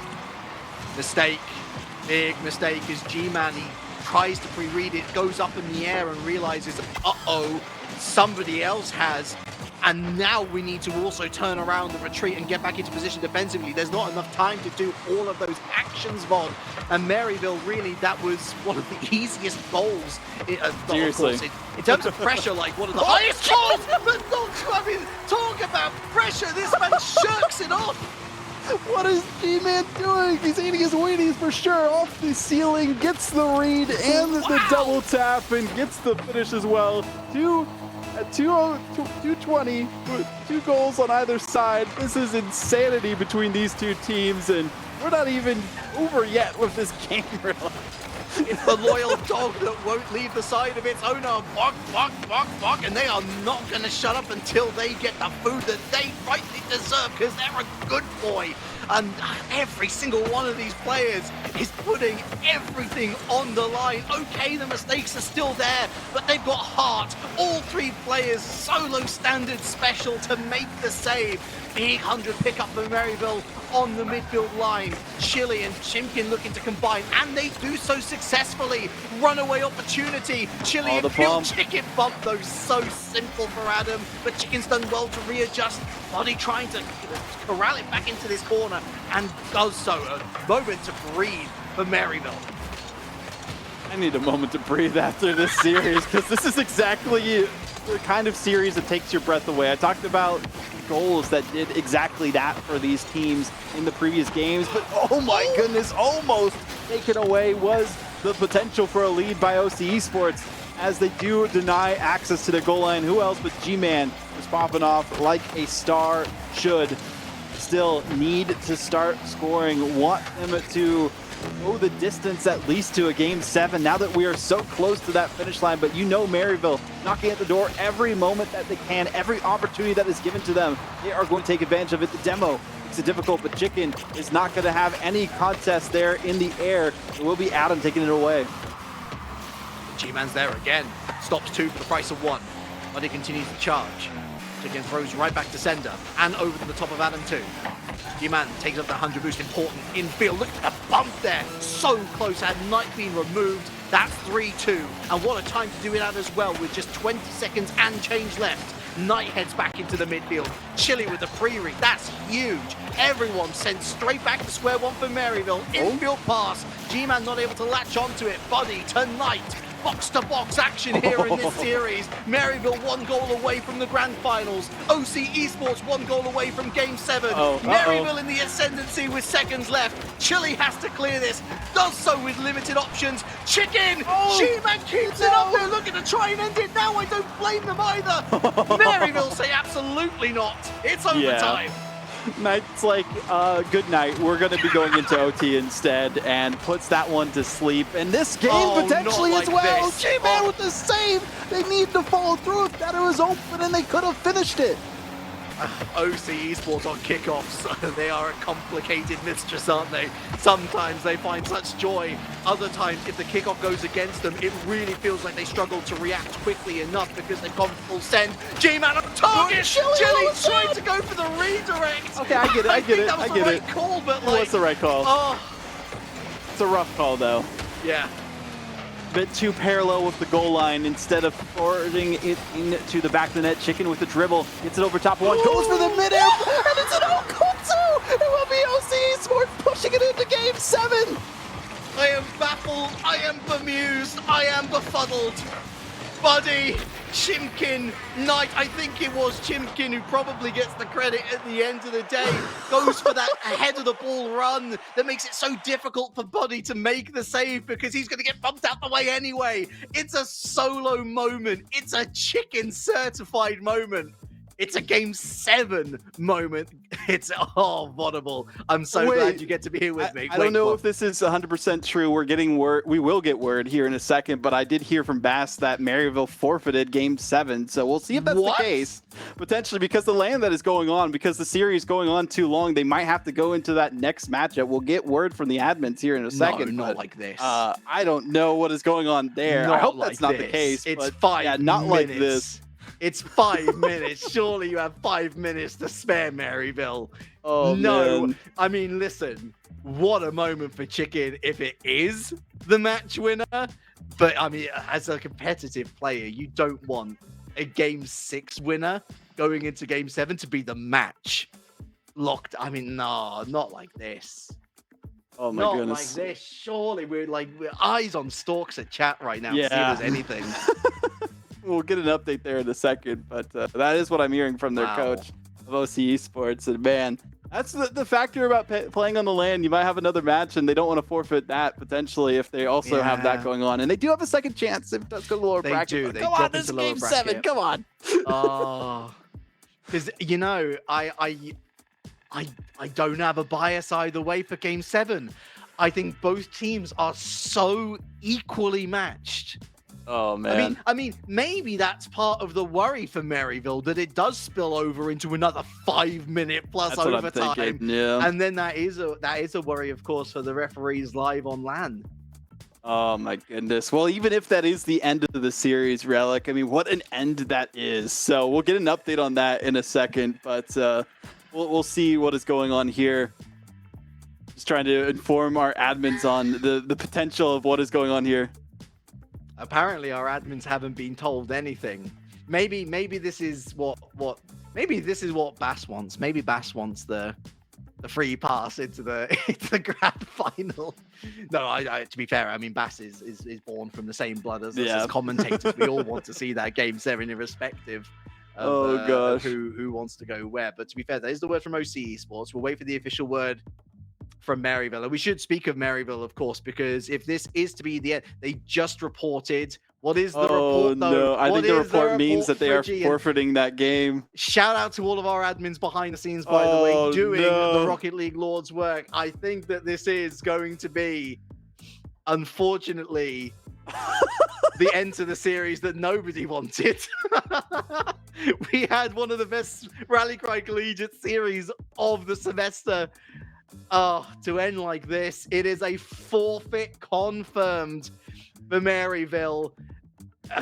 With that goal, Chicken has secured Oklahoma Christian a berth into the grand finals, which, good on them. but I wish that it could have been settled on the field. Well, let's take a look at the replays at least from the series, because wow, that is an insane result. We didn't expect it to go that way, but hey, OC Esports were saying, oh, they need to win 2 games in a row. They couldn't do that, but hey, a forfeit works. Sure. Man, oh, I mean, guys, we don't even really need to talk over these replays because the quality speaks for itself. Banger play after banger play, some excellence from every single player. There wasn't a bad performance, you know, individual moments here and there, which we could be really picky on if we wanted to, VOD, but we don't want to. It was phenomenal. It deserved the Game 7 that we've been robbed of. Yeah, exactly. So hopefully we get it later on once more of those LAN matches are finished up. Thankfully, Oakland, well, not thankful for them, of course. They got 4-0'd by Northwood on the St. Clair ex-colleague LAN. So they are going to be locked in for that lower bracket series against Boise. And man, that is insane to see that Maryville is forfeiting that Game 7. Still, though, I mean, we basically got 7 games that series with pretty the much, amount yeah, of with the overtime that overtime. was played. Yeah, so maybe they just didn't expect to go to OT for that long, and that's the miscalculation they had on their part. Yeah, the optimist in me is like, yeah, but what if Maryville go away, play that LAN series, and then afterwards come back and play the final game? But we wouldn't get to see it, of course, because the broadcast, the show, it must go on, everyone. We have to dip into the lower bracket. We've got to give Boise State and Oakland University their time in the spotlight because that's the battle to finish 4th, or rather not to finish 4th in this case. You want to finish higher than that. You want to make it into the lower bracket final, but that lower bracket final now, VOD, is where Maryville sits. So that Boise State Maryville rematch that we were talking about as maybe a grand final rematch from that first round here in the playoff bracket, it could be a reality, albeit one step before when we were hoping for. Wow, wow, wow. Is all I'm going to say to that one. GG's. And I would say performance-wise, OC Esports 100% of the way felt a lot stronger and more confident. There was just some overwhelming and perfectly timed plays from Maryville that allowed them to push the limit and push it to that potential Game 7. So we will see what is going down Look at here. that. But Maryville potentially might not even be able to play their lower bracket series depending on how things are going for their LAN event that they are at. So we'll get more updates on that as it goes on. But yeah, the shots 53 to 54 and the perfect amount of goals. I mean, that just goes to show that it was so even between these two squads. I think we couldn't have asked for a better upper final, barring the missing game. I don't think I could have asked for better company for these first 2 series, VOD. It's been wonderful to have you with us, but unfortunately, time fights against you as well, and so we have to bid you adieu for now. But folks, fear not. Wish I had Waiting a in LAN the going wings. on. I mean, don't we all? Don't we all? We'd love LAN work. And hey, maybe in the future, perhaps. But for right now, we're going to be looking forward to bringing Pyro J in the mix. Fantastic caster. You're going to love him, folks. But we've loved Vodable as well. So cheers. Many thanks to you. Enjoy the rest of your evening. But folks, we've still got half the evening left to run here on the Rally Cry Collegiate Series. So we'll see you for the lower semi-final after the break. We get how uncertain the future is. We've come of age in a complex world, face to face with problems we didn't create. So what's gonna happen next?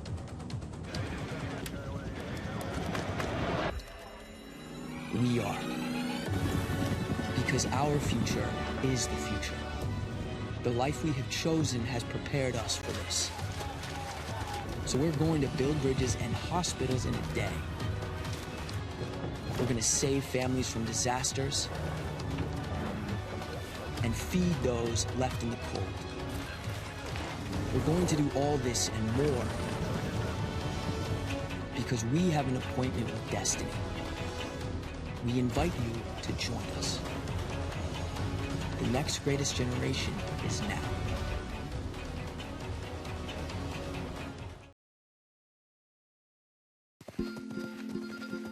Our generation has a choice. Turn away from the world's problems or chase them down. We refuse to sit back and watch them pass us by. Watch us fly ahead. Rise to every challenge and overcome anything. Watch us become the next greatest generation.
to define Gen Z, but that's our job. I wait tables, but last week I built a field hospital. I put out a forest fire. I stopped 1,000 attackers. And a natural disaster. I've saved lives. And led a team on patrol. I serve. Well, I go to school full-time. While I work full-time. The greater the challenge, the stronger we become.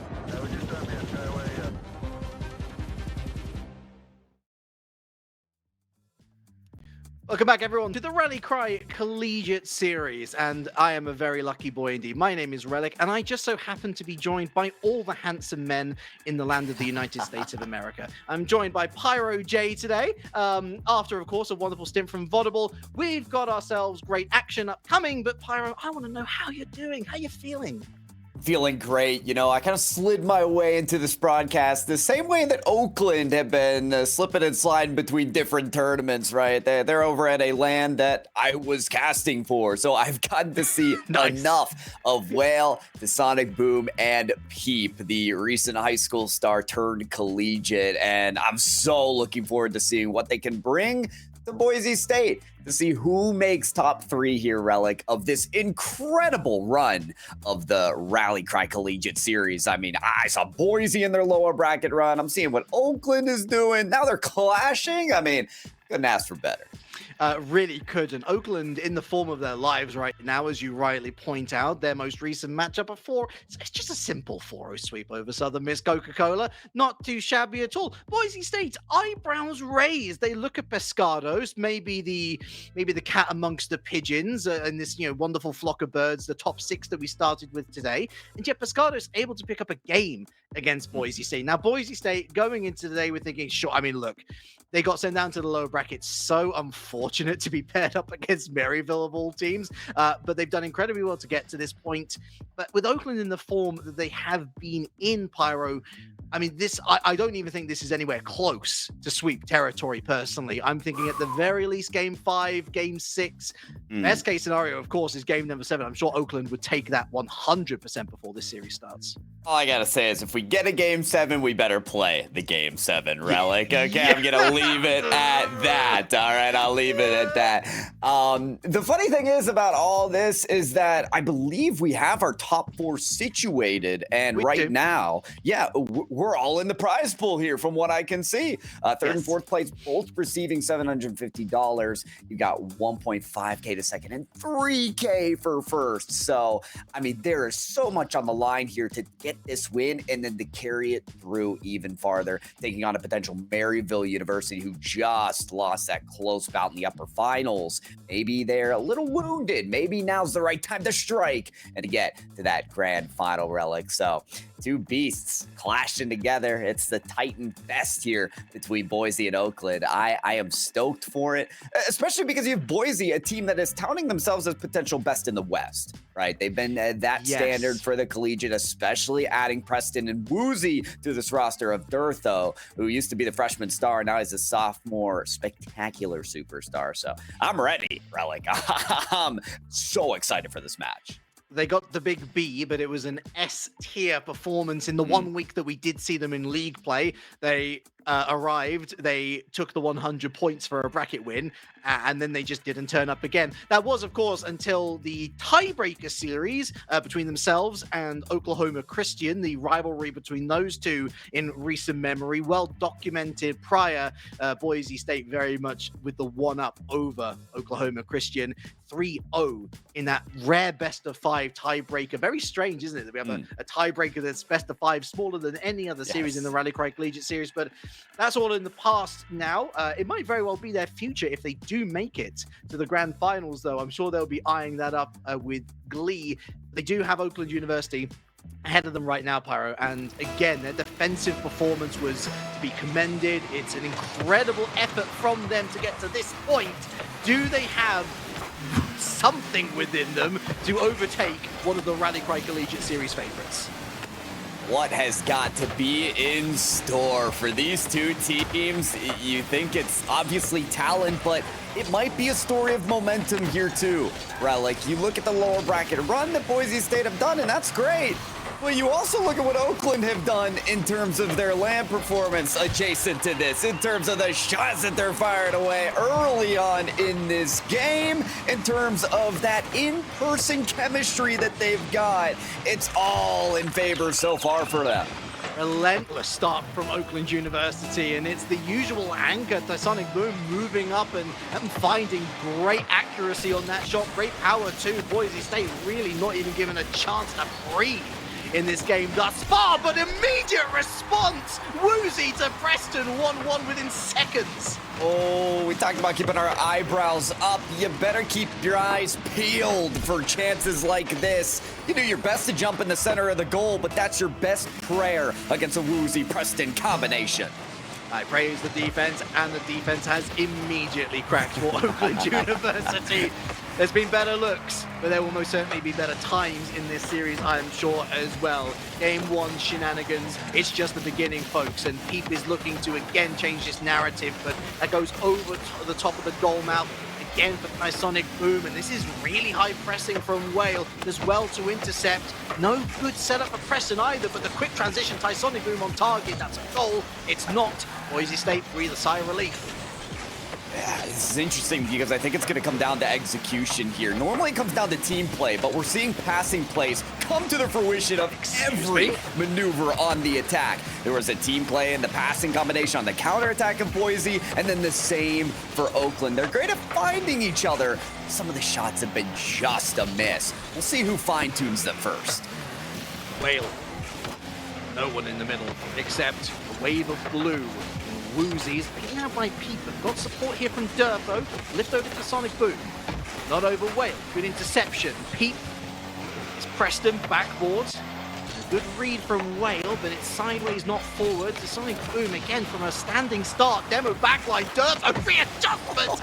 Did so well to get the shot away, but it was a whisker wide. Power slide is my favorite mechanic in this game. It can make your car look like you're on ice skates, just gliding across the field. But Durtho, the angle, unfound. The goal from Durtho again, unfound. Oakland University, one way or another, keep this game tied up. No.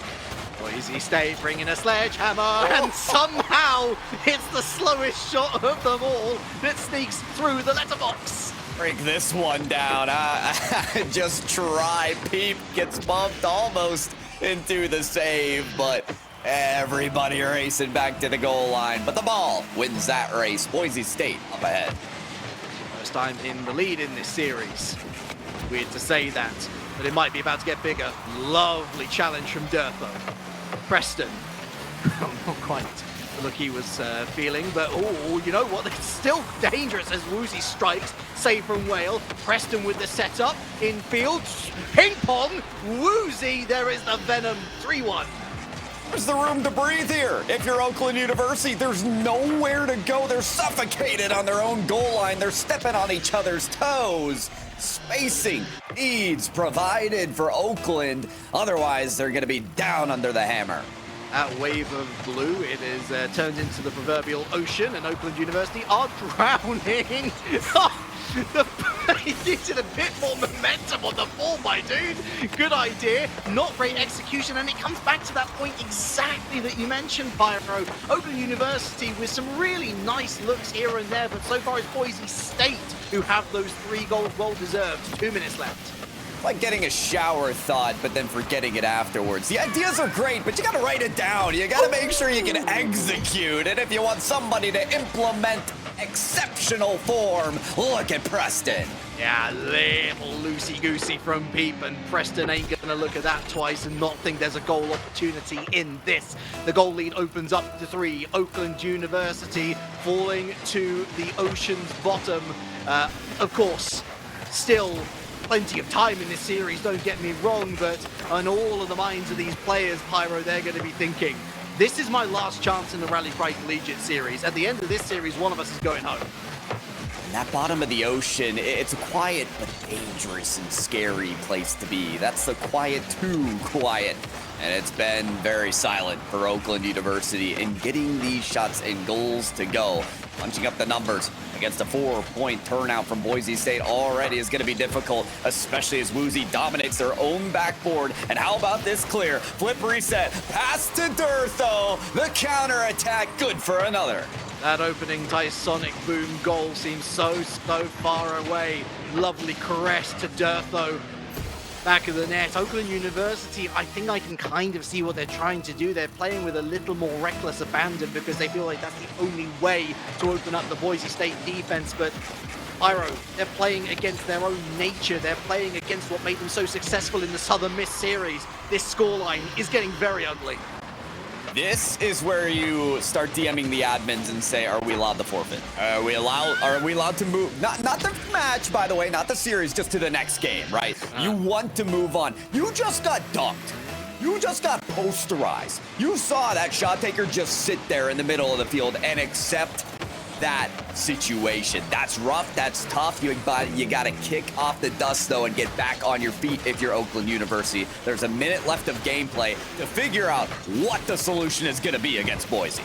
At this point for Oakland, just don't concede again. Best case scenario, score a consolation goal. Maybe score the last goal in the game, but Boise State, they don't want that, do they? They are merciless. They are looking every bit the part of the star players in this especially lower side of the bracket. Whale denied. Whale denied again. Their backball defense has been sublime from Boise, and Preston with flip resets galore. Durtho now in field. He sees all three players in front of him, again going for flip reset. It's practically free training out here. A little bit like that. Free play, but with extra factors. A little bit added here. But, oh my. Oakland University. Their deficit just multiplies as we continue. Each second on 6-1. Is it enough for Boise? Looks like it will be. Peep. Yeah, he's done. And move on. Game number 2. Best of 7 here, folks, is going to start off just right for our boys of Boise and Blue. And we didn't quite take the trip to a beach in Rio. We weren't quite sipping on our Guaraná. We weren't saying Bem-vindo to Brazil. But nevertheless, when you beat any Rocket League team by 5, you got to be feeling pretty confident going into the next game. That is a statement win. But I didn't say the cliche earlier. I'm going to say it now. It's only game 1. They have at least scored, Oakland University. So it's not like they went home empty-handed. But my goodness, do they have to sort out that defense front and center. It's way better to deny your opponents opportunities than trying to craft opportunities yourself, completely opening up the way for counterattacks. I think part of the issue as well for Oakland University, you note the defense that needs to shape up, and I couldn't agree more. The issue is you're trying to mount a defense against such a dominant attack of Boise State. Something we'd like to talk about in NA Collegiate is the fact that these teams of Northwood, the Akrons, the top teams, Boise, a top squad in the West, is once you see them in their rhythm, that's when it's dangerous. So you want to do what you can best to disrupt. Go boost steal, go bump, do something to make sure they don't find that rhythm early. The issue is 6-1. Relic is this game number 1. That is the worst start to the story when you open up page 1 of our lower semifinals and see that result. So, turning the tides. It'll take a lot of manpower, but you got 3 players of Oakland University on that land buff to try and do it here. They just about will. Starting off in the lead yet again is Tysonic Boom. I'm sorry, did someone press rewind and then just ran the same tape again? Tysonic Boom, 1-0 within the first 15 seconds. What on earth is going on? Boise State's got to figure out these early game kickoffs if they don't want to get embarrassed. But the thing is that we know how capable they are from their performance at the end, the beginning of game 1. They still scored 6 goals. They never looked back from this moment. Couldn't be more right about that. For Oakland University, I mean, they're so close to scoring a second there. Actually have the possession from the last kickoff. A wonderful air dribble, so close to the dunk. How about a flip reset from Peep here on the dunk as well? Wow. Boise State on these goal line 50-50s are something else. The counterattacks as well. Off of the double post. How about that save from Tysonic Boom? The dude is so cracked on defense. I can't even begin to explain how happy I am for him. The lone goal scorer as well for Oakland University. Save of the season. Both posts involved. And now down the other end, Oakland, Pete, they look to try and capitalize, but Preston's got enough in him to drive over the top. Woozy drives to the backboard. The setup, brilliant. Durtho there, but underneath the ball, just the wrong place. Goals are a little extra to purchase in game number 2. A sure premium as the defense has stood up to, I think, the test that you were asking for. Relic, well, maybe not. Double commit there, gonna result in a free Woozy ball, and he concedes possession immediately. Oh dear, we're playing a little volleyball here. Preston passes right to Woozy, and finally they break through. See, how does this one go in? I mean, look, I can tell you why it goes in. It's the pure power. Lovely setup. Woozy. And you know what, actually? Tysonic Boom should have left that one. I was hyping him up so much, but Pete actually had the better chance of saying that. Despite being further back in the goal, it would have been a close-run thing, but it would have been a save nonetheless. And so tight game, Boise State back in it. Were they ever out of it? That's a question for now, because they might almost score a second. Pete with a big save. But Oakland University, they need to go one step further beyond. They've got to go Super Saiyan, because Boise State, they keep on ramping up the pressure. Their offense needs to be studied because they're all working on one line. Is there ever a point where the Boise attack isn't supported by a passing play? If that ball reaches the face of the goal, there is somebody striking. And I can't tell you one more frustrating thing in Rocket League when there's an open pass across the net and no one's there to score. There to score is Woozy again as Boise continue the rampage. There's no feeling bluesy for Woozy. Go one goal behind. Hey, we're going to just score 6 against you again. They really are looking to repeat the game 1 result. 3 minutes left on the board as well. Oakland University cannot believe their luck. Not necessarily in game. It's just the fact that they have to face Boise State. It's a difficult thing here. It was going to be difficult for so many teams as soon as they went to the lower bracket after round number 1, right? Yeah. That's when we knew you better win your upper bracket matchups because there is a demon waiting below. And that is what Boise State have been. One more game and they'll get the lower finals, but they still got to pass through Oakland. They're doing so well so far. I want to see Oakland more on offense here, though, Relic, because we have players like Peep who can actually pop off. I've seen it all day long already. He was at the top of every high school tournament. Now he's here in Collegiate, ready to make a breakthrough performance. They need to give this player a chance. I think Boise State needs to give Oakland University a chance. I'd love to see them on offense as well, but Boise State out giving away the ball. If this was the minds of Moria, then they are the Balrog. They have so much fire and passion and determination in every action they take further up the field. Couldn't put it better myself. Every single offensive maneuver feels supported. Case in point. Durtho makes it 4. It's never a solo play. It can't be. I'm going to watch the replay and just to make sure, okay, no, there aren't 6 Boise State players on the field at once. Great. No, they just cover every avenue you could imagine. By the way, that is the bread and butter of Boise of Durtho, ready to cherry pick. He was actually on the ground this time. Normally, he's on your backboard, ready to knock it down like he is here, trying to set up yet another play. Fear-mongering. Boise State got Oakland chasing shadows. And Durtho and Preston, they want to make another together. My goodness, they were close. The near post denying them, and Whale struggling in his own corner to even try and wrestle this away. It's left a Peep, but look at that. Loses control of the ball. It's Preston, it's another shot. Easy enough, save for Tysonic Boom. But it is unrelenting from Boise State. 60 seconds left. At least it's not 6. Oh, not yet, at least. Coming close here to the 5th they are. Whale offs this for Peep. Immediate flip reset to carry this through to the backboard, but Boise State, they were prepared for it. Midfield pass to, you guessed it, nobody. Follow-ups have not been as strong here. from Oakland University as they have been from Boise, and not being able to dime up those passes has plagued them. Sonic Boom carries us through into the corner, searches for a bit more handling control of this game in the final 30. That was really smart, but again, there's nobody there. There is someone there this time. But Whale meets the front bumper of Preston. Unfortunate. The Sonic Boom commits two, but look how quick, look how sharp the third is. Preston out from the back, all on his own. He gets a great shot on target. Whale with the save, and this is part of the Boise playbook. They managed to make these passing plays look simple. They managed to make goals look extravagant, but also well worked, completely premeditated. And every one of these actions otherwise, when they're out of possession, it burns so much time off the clock. You asked for more aggressiveness. You asked for more opportunity on the offense for Oakland University.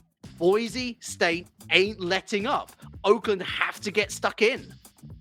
I mean, we can talk about what I asked for. I want to talk about what you asked for, which was Oakland University shaping up the defense, which I would argue they did. They did, We just saw Preston try to get the double tap off the ceiling, then the flip reset goal. That should be a goal, lest we get a big, quick save from Oakland University. The game was tied as well, 1-1 for quite a stretch of time, even after overbearing attacks from Boise State. The defense is good, but no one will remember it, Relic, because the game was still 4-1. It makes you come back and think, because even if Oakland University have a timeout here and they used it, where do you go from here? I mean, you're still making incredible stops. We saw a double post save from Sonic Boom, and that's just the theme, Relic, is somehow it's still not enough. The kick in the teeth is that Oakland University took the lead early on in both of these games. It's over the course of 5 minutes, they just get buried by the pressure from this Boise press and the rapidness that Boise can turn an Oakland attack into a scramble back to even try and make a save in the first place. The form book says 6 goals conceded in game number 1, 4 goals conceded in game number 2. That should mean 2 goals conceded in game number 3. They might still lose that Oakland University. They might still score first. Oakland University, they come mighty close off the kickoff again. But by my reckoning, Pyro, that means that 0 goals are going to be conceded in game number 4, and we have a series on our hands. And I hate to say that I don't disagree, right? That first goal opportunity gone, and where does the next one even come? We could have a flip of the script here, and I'll be a happier man as casters. We love a long series, but forget it. You know what I like better is goals like these. Every single goal, you're just sat back and saying, wow, this ain't just CRL good. This is championship series good. I often refrain from saying that because, you know, this is a very different division style of Rocket League to what that's a Venom. It is. I can't believe I remember that car name. I can't believe that Oakland University are going to score and equalize from behind. It's a new horizon. Yeah, I mean, we're seeing a Venom, we got a Gentlemates and an SSG decal on. I guess that was the combination needed for Oakland. Good corner pass into the immediate shot there. So, professional as it is, and as you like to call it, and I'm not going to stop you, Relic, because guess what, Boise, we're 1 step away from top 16 of North America twice this season already. But, you know, scrap that resume, shred it. Because shredding the defense right now is Oakland with a second goal. Given how good he is, I think that's possibly the worst touch that Dirtho has ever taken in his life, and it wasn't even that particularly egregious. He just didn't really, he was a little bit too far ahead of the ball, if you take my meaning. My goodness, is that a third? Oh, my Sonic Boom! God's making it! Boise State, what's happened? Kings of the kickoff for Oakland University as the Sonic Boom takes flight and completes the play. You think they're gonna let that one get away from them, Relic? No way. They take advantage of every kickoff they can. I don't know, but Pyro, again, listen, my totally flawless logic. I said Boise State was only going to concede 2, or was only going to, sorry, Oakland University was only going to concede 2 goals this game, which means that Oakland University, in theory, you know, just the game theory, has already scored enough to go and win the game. Obviously, we wait and see, folks. We wait and see. But I gotta say, shout out to Tysonic Boom. Respect. I did not spot them initially. The titanium white shades topper on the top of that Venom. Respect. Full respect. And this would absolutely be the greatest, the crowning moment for that Venom car in any sort of Rocket League event if they were to get this game win over Boise. Oh, if only, huh? If only. We got a friendly roll here off the post. Dirtho snipes the edge of the net here to make it a 1-point game. Boy, is that a friendly roll. And I couldn't agree more with the Venom. Problem is, style points don't equate in scoreboard points. I'm not gonna lie, the goals have been nice. It is probably the peak of the car body, but there's more peeking to be done. With 3 minutes on the clock, I love your game theory, Relic, but something tells me there's more to see from Boise. Yeah, that more is conceding more goals to Oakland University off kickoff. They almost did. They almost did, but Woozy 1v1 well stands up strong. Almost, I mean, that wasn't double commit really, but he gets away with it. Tysonic Boom gets away with it to the backboard, buying more time off the clock. They still have that all-important lead, but it looks perilous from here. It's a one-goal situation. We haven't even reached half-time. Long trip yet for Oakland University before they lock that first W in, if they can even lock that first W in. Preston! Oh, it's a lawnmower. It is. It's a strong one too, as well. One that's been putting the reps in. Come on, muscle your way through there, Preston. It's almost humorous to me, Relic, because we're like, man, it's a long road for Oakland to win this game while they were leading. But you're so right. Boise at this point in the series, averaging 5 goals a game. We just expect it to come. Can't have those expectations quite yet from Oakland. Incredibly, my logic incorrect. Cannot believe it, folks. But what I can believe is that Oakland University aren't done yet. They've had 2 good opportunities, but they're still looking for that 2-man setup rather than the single individual setup off the backboard. Wow, falling like an angel from the heavens. Pete pinches it out. Dirtho leaves it to Preston. Preston, no flip reset, but gets that second touch. It's Woozy who decides to go high. Should have looked to sneak it underneath the crossbar. Didn't even have the chance to do so. Lack of confidence, I very much doubt that much. Preston, he's full of confidence. Big block from Tysonic Boom. Pete, again, not much forward momentum here. Trying to sucker out Boise from that rotation. It's simply too strong. It's too structured. It's again another setup. Preston going wide. Demo on Tysonic Boom. I keep on talking because they keep on threatening, but finally the pressure valve is opened, and Oakland University, although momentarily, can breathe a sigh of relief. How long does that sigh last? How long can the lungs take to inflate once again? Because we're right back at it. Oh, that back pass to Woozy didn't quite go as planned, though. Tysonic Boom, wave dash pass to the backboard. Pick it up well by Preston.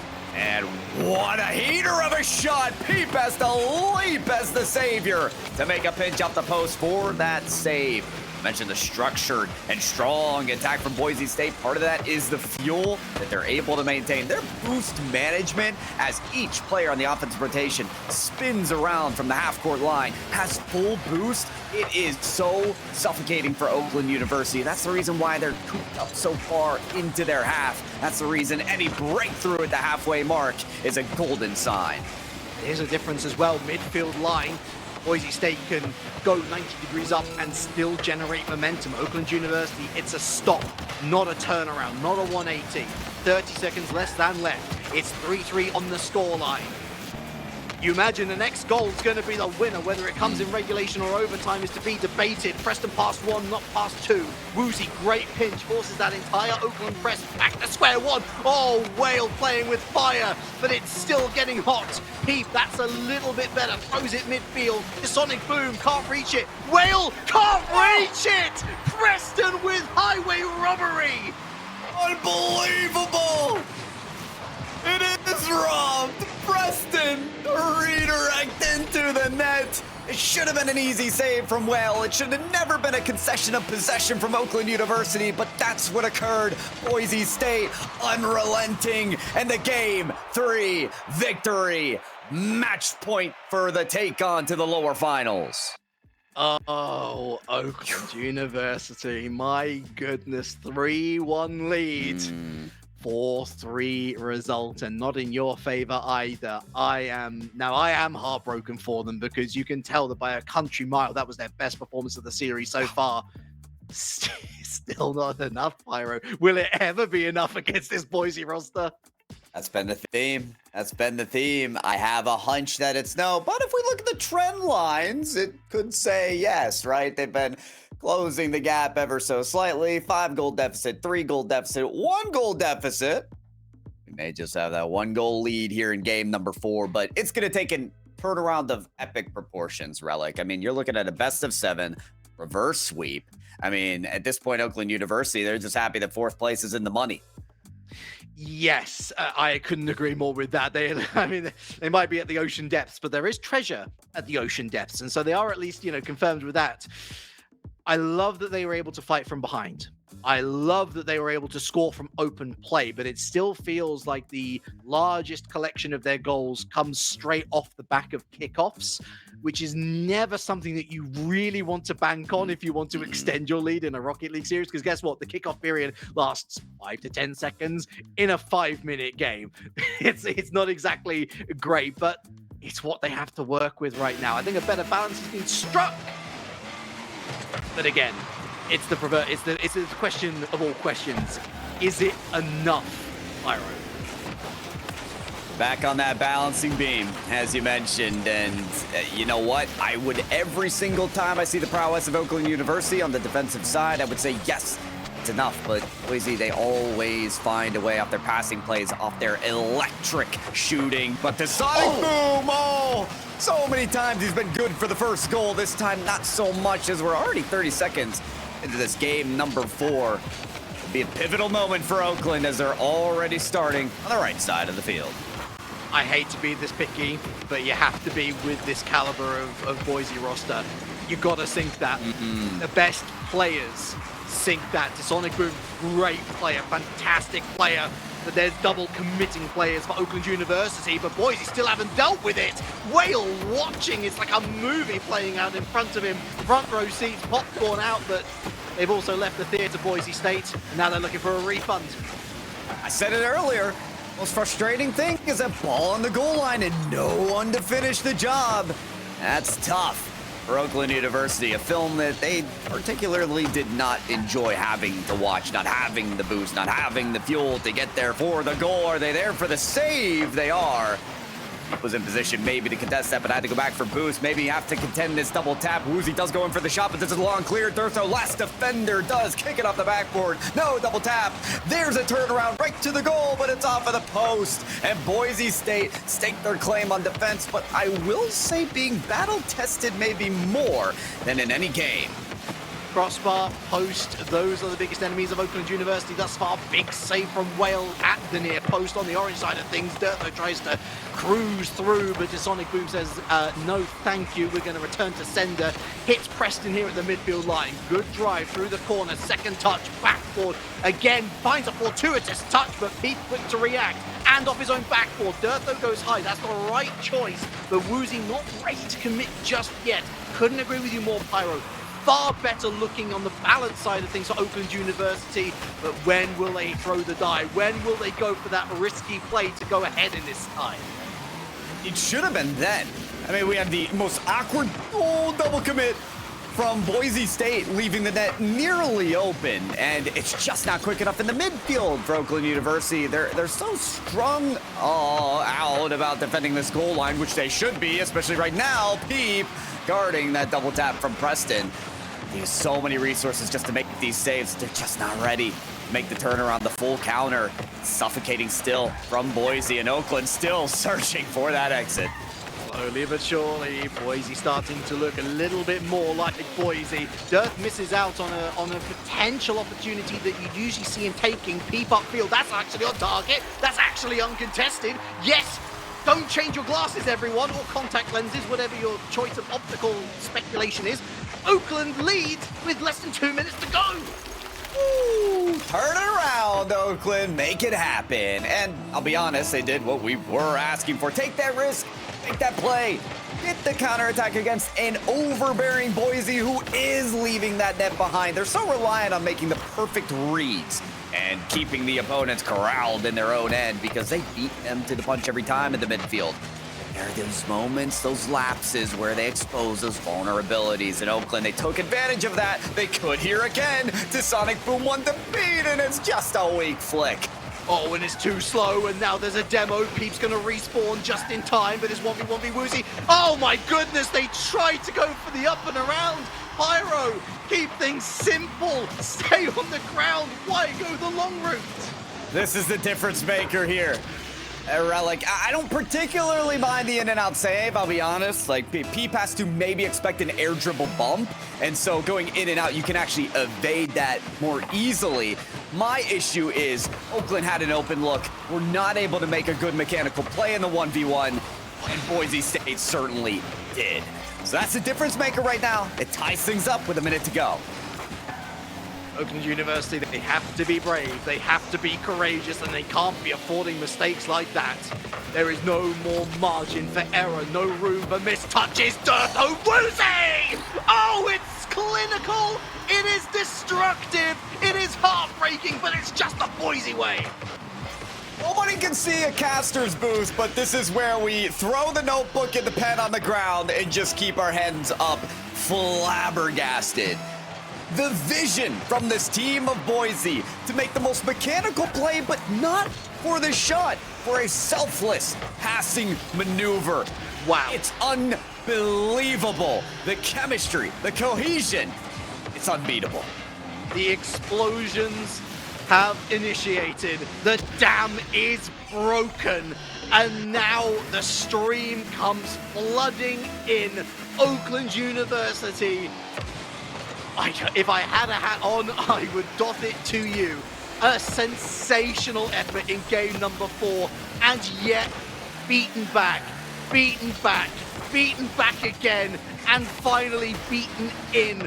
Boise State with 2 goals to the good. 30 seconds left, Pyro. Still a slender chance for Oakland to make something happen here, and they will! 1-goal game. He makes it happen. Talk about them being beaten back, but when your back is against the wall, sometimes that's where the heroes shine. I've been calling out Peep's name all day long. I've been waiting for this player to rise to the occasion. This is the time. This is the moment. If ever you wanted to kick off, now's the time to Sonic Boom. That lurches out into the center. It's still dangerous. It's almost on target. And it's going to be surely. No, it's not. Huge interception there. Dirtho brings it midfield. It's over the top of Whale. Crossbar. Woozy waits. He's actually beaten to the punch. Preston back, as is Sonic Boom. Misreads it. Woozy. Oh, not like this. What? Oakland University, 9 seconds on the play, and you've got a counterattack to go for it. The Sonic Boom just finds them just ahead of the ball, nowhere really to go. And that is the game. Wow. An unorthodox ending here. Dirtho will kindly allow the clock to end. There you have it. Relic, you said beaten back, and there was resiliency out of this Oakland team. There's no doubt about that. The way the squad was able to make save after save after save, but that's because Boise presents such unrelenting possession and pressure. It puts you into a point where eventually you gotta break. You know, for 3.5 minutes, despite the fact they only scored 1 goal as opposed to the 3, that was the best Oakland performance. They did save the best until last. The question has been answered, though, Pyro. It wasn't enough. Was it ever going to be enough? The big question mark over this Boise roster was how were they going to bounce back from losing to Maryville in that opening round? Well, they survived a pretty hairy scare against UT Dallas. But aside from that, they've made the rest of the bracket look as if it was always meant to be. One slip against Pescados, maybe, sure, that's a potentially, a chink in the armor for Oakland to look at, but defensively stable, well, no longer. They have left the castle in shambles. And look, we got to give our credit to Oakland. They've made it to this stage. They've made it to top 4. It's still a great performance. Unfortunate that they had to run into one of the best teams in the competition, really. Unfortunate is the best way to put it. As you mentioned earlier, tip of the cap there to Oakland University, because they are your 4th place winners, you can call it, because $750 in the bank for the Rally Cry Collegiate Series. And I was going to mention this as well as we take a look at the replays. You could make a highlight reel out of Oakland University's performance here. Their defensive plays, that double post save that Tasonic Boom had in game number 2. I mean, it was unbelievable, but as many defensive saves there were, Relic, there were that many more incredible goals from Boise. You know, these are goal highlights, so we won't even see that double save. 100% one of the moments of the series. But every goal looked to be a spectacle for those opening 2 games, especially for Boise State. They make incredibly difficult passing maneuvers look like it's nothing. They generate. Oh, we did see the save. Good, excellent. I'm so glad that you kept it in. Shout out to Zoe Keat. Definitely one for the highlight books on that one. But yeah, they look like a team that is so in sync with each other that it will require. I mean, they are playing at the top of their game right now, and it's so. Unless you're a Maryville at this point, really, it's so difficult to see anybody else but them putting up a challenge and potentially taking them all the way to Game 7, let alone winning. Right. And I think for Boise State as well, considering you're doubling up your prize pool for every stage you go next, right? You have 3rd place, 750. You have 2nd place, 1,500. You have 1st place, 3,000. You want to be in top form coming into this lower finals now that you've entered the top 3. So this really was the performance necessary from Boise State to say, hey, Maryville, remember us when we took you to Game 7 at the very beginning? Well, we're back. So, Relic, let's get on with it. We've got a rematch to get to. Absolutely. Look, the highlights will keep on running. It was a very lengthy series, and we do want to give each of these goals their due, but we also have to hype up the show match of the day without a doubt. 4-3, the previous scoreline. Maryville eke out the win. But Boise are back, baby. Boise are looking brilliant, baby. And we hope that you, baby, won't be saying goodbye, baby blue, to us. We hope that you'll be joining us for that losers final. We're going to be determining 3rd. We're also going to be determining who heads into the March 16th grand final, the showdown to earn the lion's share of the $6,000 prize pool. Folks, we will see you there. We'll first of all say well done to Boise State. Again, a confirmation of the result. 48 shots, 14 saves. Actually, a lot of saves considering that Oakland University were practically buried in those opening 2. The 18 goals to 7. Yeah, kind of expected. But Pyro J, I'm so glad to have you along for the journey. I hope that all of you join us for this journey. We're going to wrap it up quickly. We want to get these players on the pitch. We'll see you soon as possible. Our generation isn't turning away from the world's problems. Watch us fly ahead, rise to every challenge, and overcome anything. Watch us become the next greatest generation.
tables. But last week, I built a field hospital. I stopped 1,000 attackers. And a natural disaster. Well, I go to school full-time. While I work full-time. The greater the challenge, the stronger we become.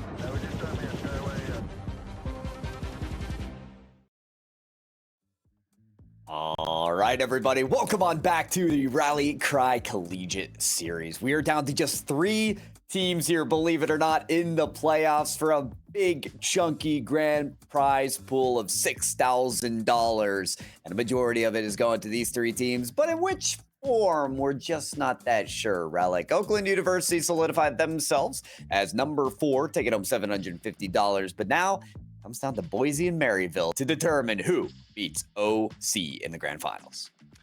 If I'm OC, I'm really hoping that Maryville wins this one because Boise currently has them running ringers.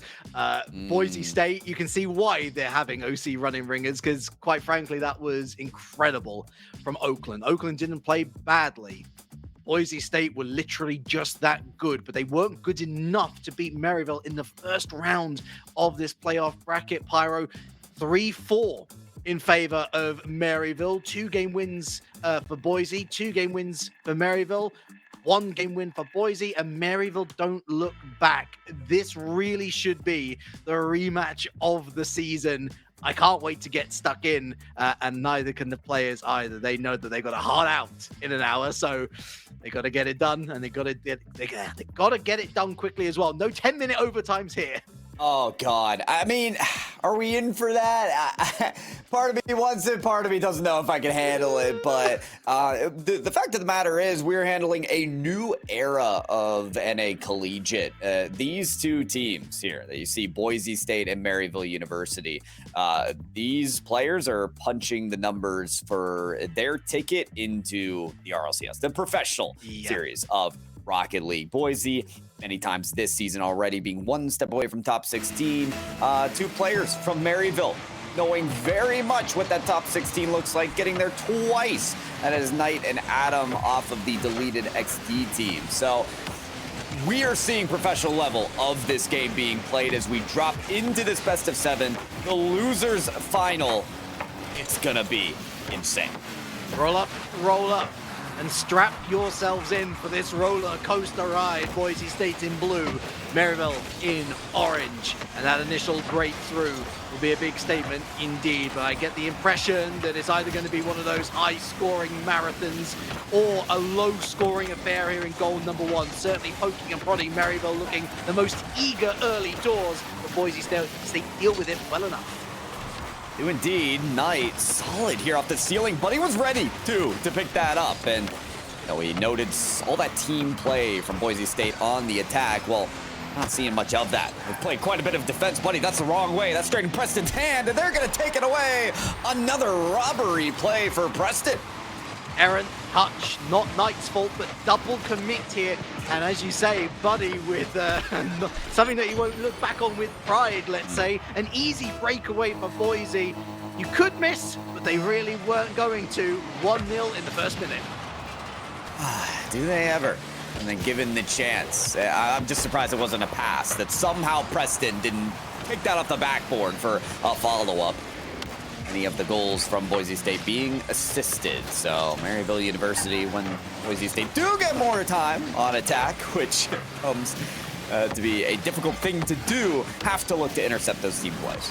This really is that championship series level where one lapse in concentration, you really should be conceding. Maryville, good opportunity. Buddy, good opportunity. Is perhaps that lost goal playing in his head already. I would hope to doubt it, but you never quite know, especially when you are in such a situation. Lower bracket final, lose, you go home. It's a long, long series, this one, I'm almost certain of it, and a demo here allows Boise State to move forward only momentarily. Maryville looking to bounce back. 3 minutes left. I don't know about you, but I'm paying attention to the mind games as well. Buddy chases that demo, and that was after he tried faking Boise earlier. Then Buddy got nearly faked on the other side as Boise wrapped around for an attack. And then Buddy had to out-fake to dodge a demolition. There's some very minute mind games happening right here. And if it's already getting this interesting or this early on, I cannot wait to see how these players posture themselves as they move through this game. pulled away the tricks in the trade too early, of course.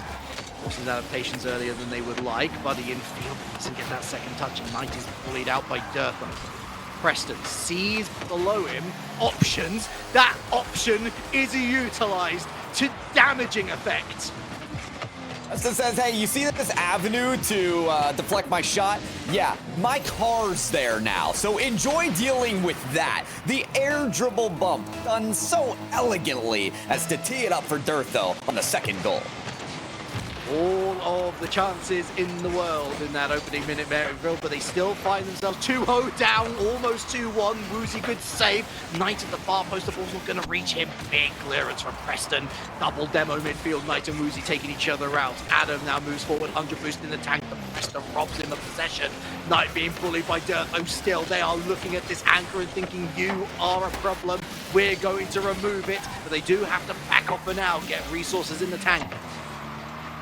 Resourced up, ready to go. Knight ready to cherry pick. Cannot get a piece of the ball, whether it's coming towards the backboard or away from it.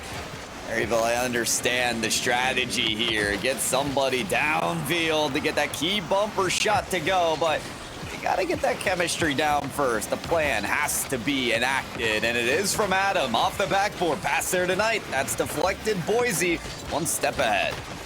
Maryville playing on land right now, but you wouldn't be able to tell it.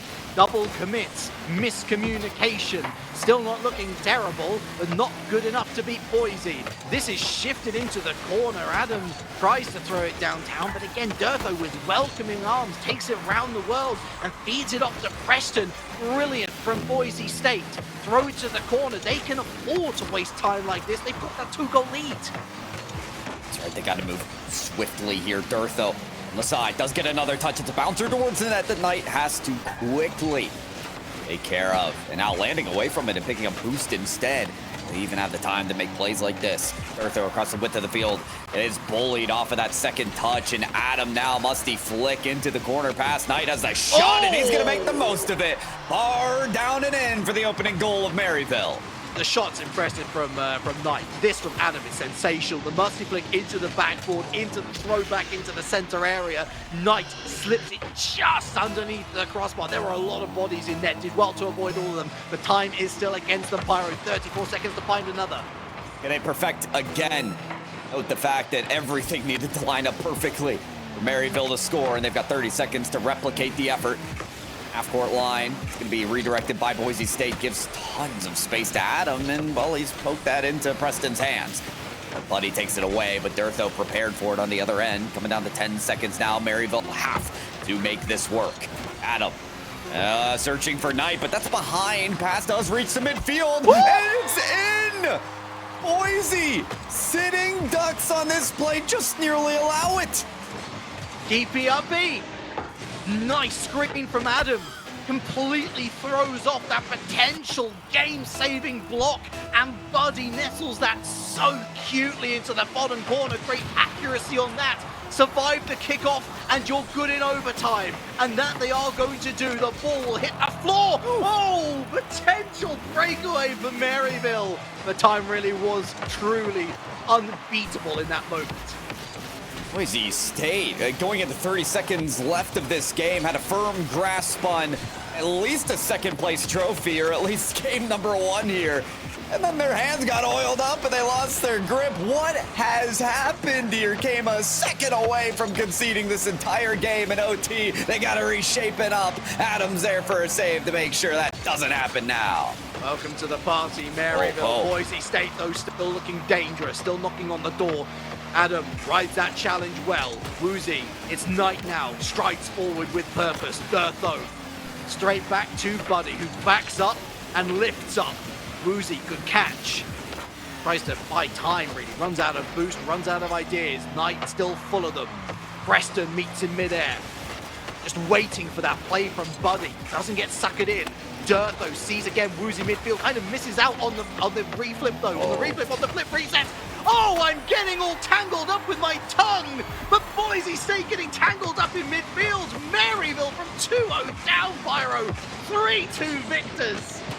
What a nightmare sight from Preston's point of view. So many Maryville characters coming towards him at that last second, Relic. What do? It was flawlessly executed, by the way, because Buddy on the aerial bump forced the defender down. And then when you flick the shot high, there is no world where the defense makes that save. It was so well executed on the rebound effort from Maryville University. We got to talk about how this is completely flipped here, Relic, because realistically, moving into this, you had Maryville losing technically in the winners finals and Boise State having an incredible win in the lower semis. So Boise having the momentum. Also, you look at these teams playing each other in round one of this tournament. Boise won the first 2 games. A lot was riding on a Boise win, especially with a 2-0 lead, and somehow it crumbled. That game 7 OC is the big what if game, isn't it? What if Maryville had won it? Would they even, I mean, they wouldn't be here. It's as simple as that if they had won it, but you know what? Now they are here, Pyro. Now they are here, and they saw that early pressure in game number 1 go to waste. Boise State, against the run of play, managed to do what Boise State do best, and that's putting the ball in the back of the net, not once, but multiple times over. They had, what was it, 1:30 at 2-0 down to get back into it. They find that initial goal. Brilliant work again from Adam Knight with the application, and then to find that goal in the dying moments. You just felt the momentum shifting back in favor of Maryville. What a huge opener. That's right. Yeah, where there is frustration for Boise State, there is elation for Maryville University. What a clutch performance to claw their way to a win in game number 1. And you want to talk momentum? Well, it's now in Maryville's hands. They are not done swinging. They're aiming for the fences. I'm heading to the D-pad, and I'm looking for, Woozy. Honduras couldn't really read it that successfully, which is so weird to say, because every time we've seen Woozy on the ball tonight, it doesn't look like there's a single doubt in his mind. I mean, do you need any more evidence? No, Your Honor. I'll consider that evidence just fine. Preston able to set that up on the kickoff, and it's the perfect cheat there for Woozy. Maryville University gonna be scratching their heads thinking, I thought we just had a lead. What happened? No law, no order, only controlled chaos here in this lower final. 1-1. Maryville pays back immediately. Will that affect them? Maybe. Who knows at this point? They look to go with Adam, and Preston intercepts. And there's Knight again at the back. He's going to be so crucial to their efforts from here on out. He is indeed. Knight, to me, by the way, a player that is insane defensively. If I ever needed to draft a player to make goal line saves, first it's missed in NA, but honestly, top 5, it's Knight. I've seen this player on that deleted team just make unbelievable stops in the goal line. He needs to make a stop here. That one was a little close there. Buddy's gonna try to help, but that ain't the right angle, buddy. It should have been 2-1, really. That initial shot should have been on target. But Buddy, Adam is there. You can feel the panic button being pressed, and this is the one slight concern I have with Maryville. Is sometimes they do look to play too much on instinct, and when they play on instinct, they start to deteriorate. That synergy starting to look a lot better for Boise State. Not as high flying as Maryville up until this point, Pyro, but that solid 7 out of 10 is going to win you more games than not. Will, I think the coach of Maryville has a lot of work on their hands, because that's a second kickoff goal that just goes straight in Maryville's net. If I'm a coach, that is completely unacceptable, and they've got to turn this around now. In fairness, wonderful flick from Dirt, though. Yes. Yeah. So gotta give credit where it's due. They were beat on that solo play still. We continue on, and Boise State, who were down 1 to start, are in a much more favorable position. Knight backtracking. Woozy on the hunt. Woozy straight for net. Woozy shot on target. Preston beats Knight. And Adam, I don't even think he knew too much about it. Anywhere but the net was the idea. Dirtho, again over one, waylaying the boost. Forget it, I'm going straight for the setup. Preston, though, good touch here from Buddy. Woozy going back, perilous, still dangerous, but Adam in the wrong place. What a crucial demo on Buddy, who was lining up for the angle right down the other side. Maryville clean up. Yeah, Knight had that vision of the midfield pass and had the vision as well as Preston takes it way across the field. Just couldn't stretch for the touch. Now Woozy is able to beat the cherry pick there.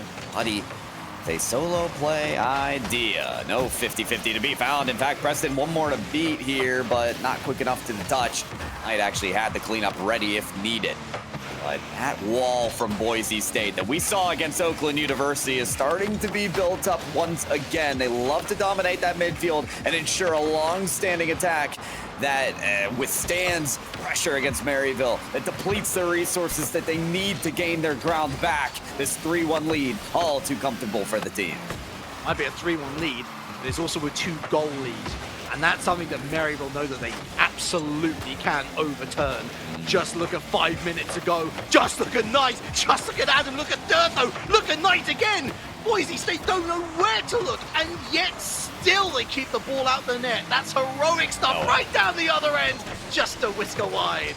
Ooh, this ball decides to be on one side of the field and the other at a moment's notice. Yeah, Preston says I'm good on the roll one. That's fair enough. We're playing for money here, not for shenanigans, says Boise, as they're playing for a save as well. Preston sees it away. Adam, oh, Knight, this is looking spicy, but oh, the fake! And what a demo! Look at that on Buddy, who again was lining up. Way open, not for long. Buddy there too. Adam misses that crucial touch. Surely would have been a goal. Oh, that's spicy from Preston. Beats one, beats two. Punchy, 100 boost, lifts it into a Woozy, too high. I don't need boost counts from players. I need heart rate monitors. I want to see how quick their palpitations are at this very moment because we just crossed 10 goal scoring opportunities within 20 seconds of game time. This is incredible from both Maryville, but also from Boise State to make sure they stay at 1 on the scoreboard. Oh, it's 3v1 and Woozy stands tall still and Knight's too far forward. Too much of an eager beaver to break down the dam that was erected in front of him. Preston buys so much time now. Dirtho again playing with his food in front of net. Dirtho quick turn, slots it in bottom pocket. This one is all Boise State. Show me a replay reel of all these shots taken from Maryville University. The patient passes in front of the box. And I'll tell you, they got more than one goal. Unreal what Boise have done here to stake their claim back in this series. Tie things up in the match.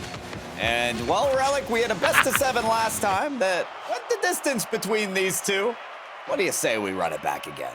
Oh, I would very much love that because as much as the scoreline looks pretty damning for Maryville, I think it is also a scoreline that slightly flatters Boise. I think Maryville forced into a position where they simply have to go for it. Only this time around, they don't find the conversions that they found in game number 1, which ultimately leads to that total turnaround. Boise, I think also a lot more mental fortitude going into those last moments. Game management from 2 goals up is always one of the most difficult places to be in because the moment that you lose that initial goal, anything can happen. Even with 5 seconds to go, kickoff goals, we know all too well how often they can occur. Yeah, 2 kickoff goals of the 4 that we saw there from Boise State, which, again, is another reason why we say this game was a bit closer than the 4-1 you'll see at the end of the score line. We discussed how you can't really rely on that strategy alone. Not only do they happen so infrequently, but also a lot of RNG related to how that 50 is going to go. Very difficult to react to the sudden and late movements of your opponent. Yet still, Boise State find themselves ahead, and if you scratch off those 2 kickoff goals, they still got the win, Relic. So a well-earned victory here to tie up the series in a game 3 where, well, I don't know, Relic. The seesaw could bounce either way. Yeah, I want to try and look at it from a Maryville perspective because that's twice now where they've had to fight from behind. I think that a lead substantial lead, let's say, because this is Boise State that we're considering here. A substantial lead would be well worth it as Knight has left the lobby. I'm unsure on procedure here. Everybody coming to a stop. Looks like it is an amicable armistice. Looks like we're going to be resetting this one up. Don't know who that favors, really. I think it would favor Maryville more, given just how good Boise have been. I'll tell you what, I think Knight wasn't happy they didn't score in the first 2 seconds. He's like, get a restart, get a restart. We need to flip the script on the kickoff goals and start getting them in our favor. No, I'm sure there's a reasonable argument to reset here, so we will do that indeed. I don't think it favors anyone in particular, especially as we said, how balanced that seesaw is right now. And you talked about watching this from a Maryville perspective. Honestly, if we're talking about goal scoring opportunities for this team, how many times have they been on this kind of 2v1 counterattack approach and succeeded in that endeavor? I almost want to see this team play for the counterattack. You know, I agree, because the moments where they have been in control and where it's looked like the odds are in their favor, at least numerically speaking, on manpower, there's always one who's a little bit too far ahead of the play. Buddy, happy that he's behind this one, makes a good save and throws it downfield. Ultimately, you never want to be too far forward because you have to generate the power. Boise State is simply too fast on defense to allow you the time to make that sort of small error. And I do call it an error because it's costing them goals, Pyro. Yeah, it is. It is. So, sometimes, though, when you play Boise, they're forced errors, you know? For how fast they play, as you said. Flashback to even Oakland University, that matchup that we just witnessed. Some of the goals they scored were off the counterattacks.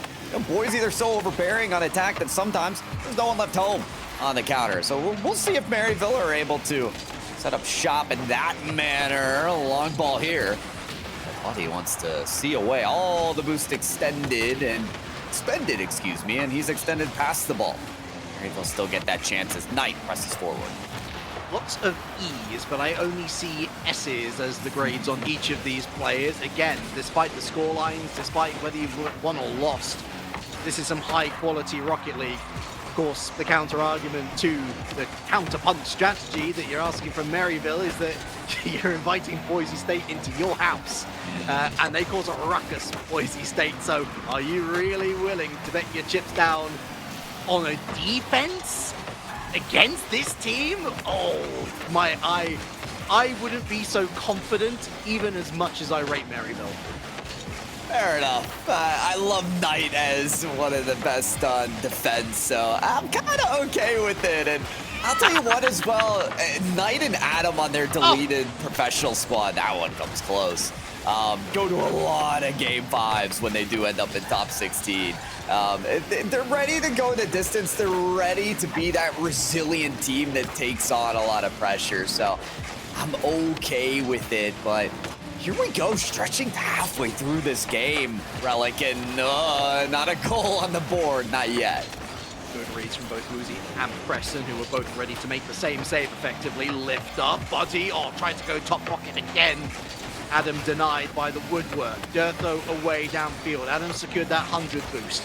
Buddy, again, leaves the 100 boost for the sake of throwing it all of 5 meters, it seems like. Preston on the scene, tries to go around the world, can't quite find that pass infield, but it does eventually end up there by virtue of just cars hitting the ball somehow.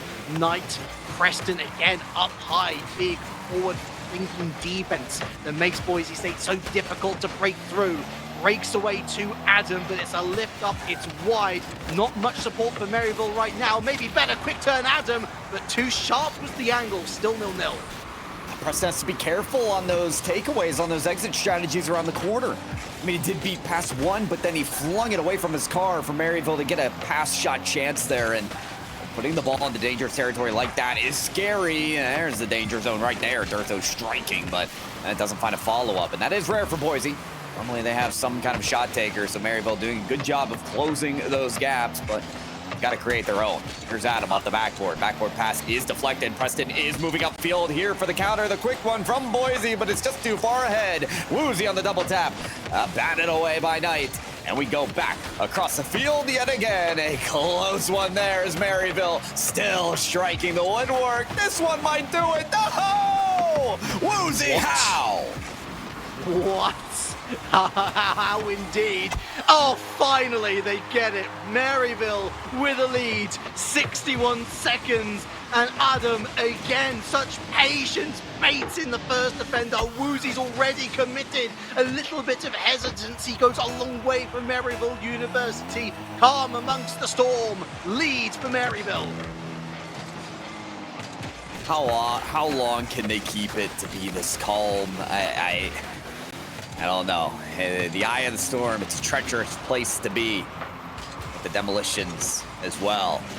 See how feisty and violent it can get. Boise, you know they'll work for this goal. They don't want to give up a chance.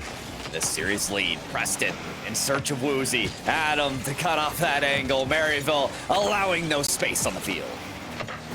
30 seconds. 30 very, very important seconds for Maryville.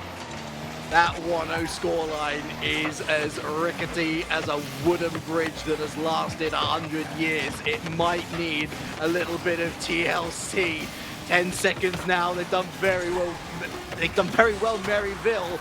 But Boise might have one more chance in them now. Excellent from Buddy through the corner. Infield! And big play from Knight. Steps up. Oh, I would have just let it touch the ground. Maybe not totally confident. Has to backtrack now. Woozy looking for Buddy over the top of him. Nice from Knight. Still looking to spike it down. Has to throw it downfield. Preston the lift up. Looking at Maryville. They finally find the grounds. They find the green stuff.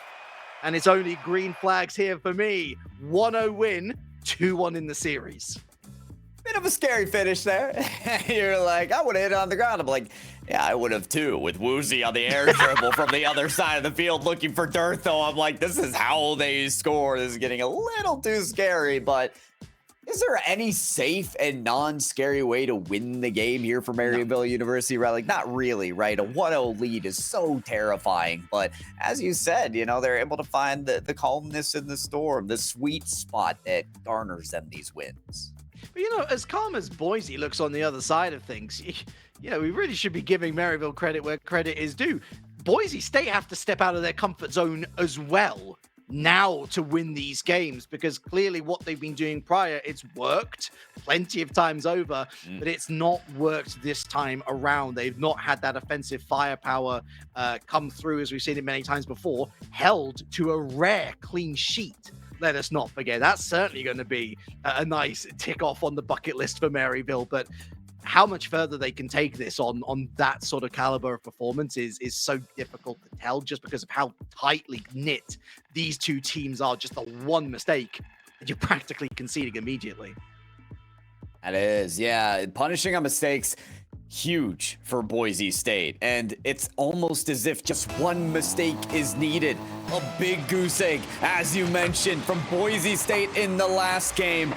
They're going to look to turn this around and do it as quickly as possible. 5 minutes more on the clock to get a goal for Boise, but the same for Maryville. A win here. Match point for top two in a rematch that they so desperately want against their rivals. What I will say is that Maryville, I don't like to pat myself on the back, but I did say, you know what they'd really like is a lead.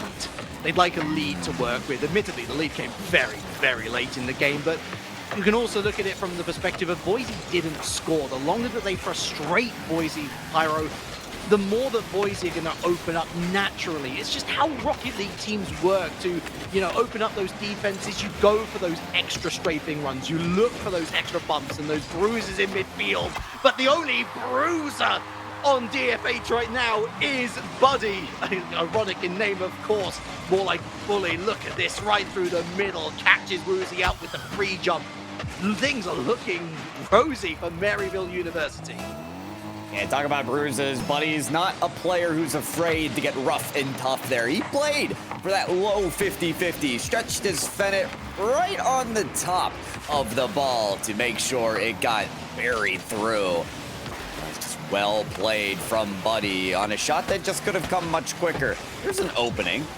Preston not able to get the touch off the backboard, and now Adam has abandoned the ball for the bump. Won't find that, though, as Boise evade it and search for a way out here. Maryville not allowing this. It's Knight now to try and bump the last defender. Preston stays ground bound. Eventually, skies up for that touch. Woozy now with time.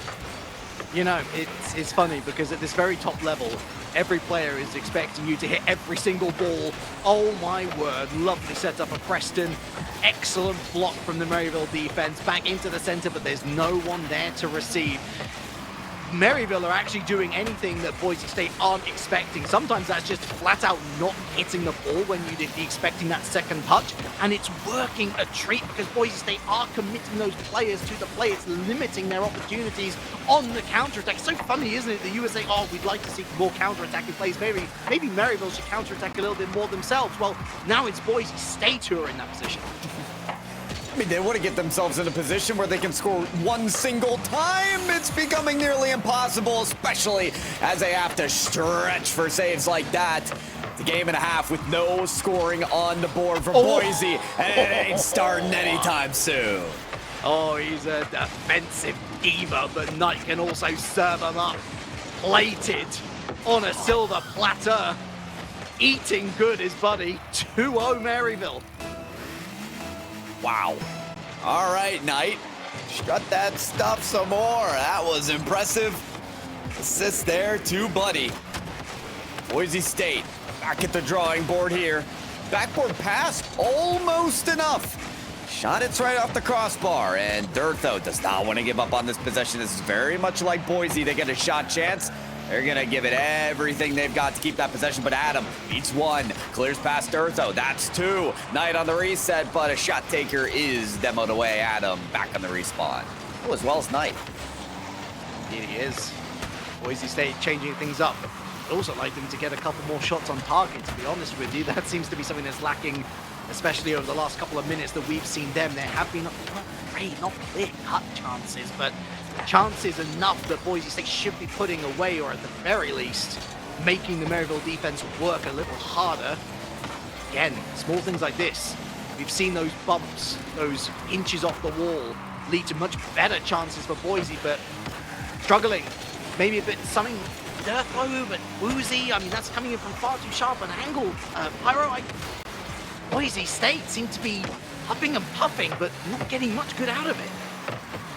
Plus the rhythm, and it's easy to do that against a speedy, precise team like Maryville, who appears to be one step ahead at every chance. There's Knight, manages that save there. This is really the new era of Rocket League in the sense that scoring a goal is actually so difficult. Of course, as I say that, there's an open net that Preston misses. You know what? Forget it, Relic. But still, Maryville, in most cases, are positing an exceptional defense that Boise are finding a tough time to get around. The job of the commentator isn't to provide play-by-play and analyze the game. It's to pull something that's then immediately proven. That's right. What our jobs actually is. That's what we get paid the big bucks for, folks. But I tell you what, this Maryville University roster, every single buck that they're getting paid or potentially get paid in the future, it seems so worth it now. Boise State finally get one on target where it seems like they really should be scoring. 1-goal game. Nervy finish for Maryville. It's still far from perfect. You have a give and go setup there from Woozy, but the pass goes way too far, so Durtho has to play for the 50. Fortunately, Durtho's still able to conjure a pass to Preston. 1-2. Boise with a chance to steer this back. Durtho straight to Woozy off the backboard. Preston and Durtho kind of doubling up on their positional place. Preston has to wait and gets a piece of this one. Woozy throws it right down the other side. That's a clearance that we haven't seen in a good while. Woozy isn't able to win the race to the ball, however. Forced back is Durtho. Buddy's there, however. Backboard himself. And you know what? That was on target, Pyro. The timer denies him, but Maryville isn't to be denied. That's 2 on the bounce. Yeah. That is 2, and barely 1 for Boise State as they scratch and claw their way to 1 towards the end of that game. You know, we mentioned the defense being really, really strong from the side of Maryville, but realistically, you mentioned it as well, Relic. The shot's got to hit from Boise. Yeah. It's that simple. We've had some crossbar hits. We've had some missed passes.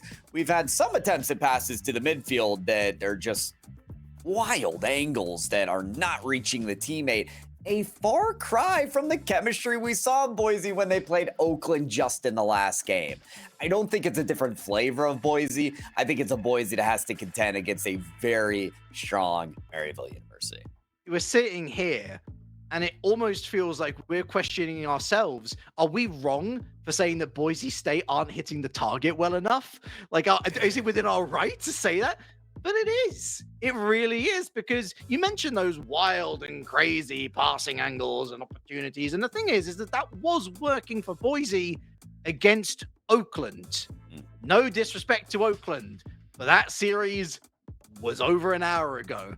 This is a very, very different battlefield that you have stepped onto now. Maryville, time and again, have shown that even when they're going to lose with some semblance of grace. There are still positive shoots to try and grab onto as they look forward in the series. And they are looking forward. They're not looking back. They're a match point scenario, Pyro. Boise State have to win 3 in a row.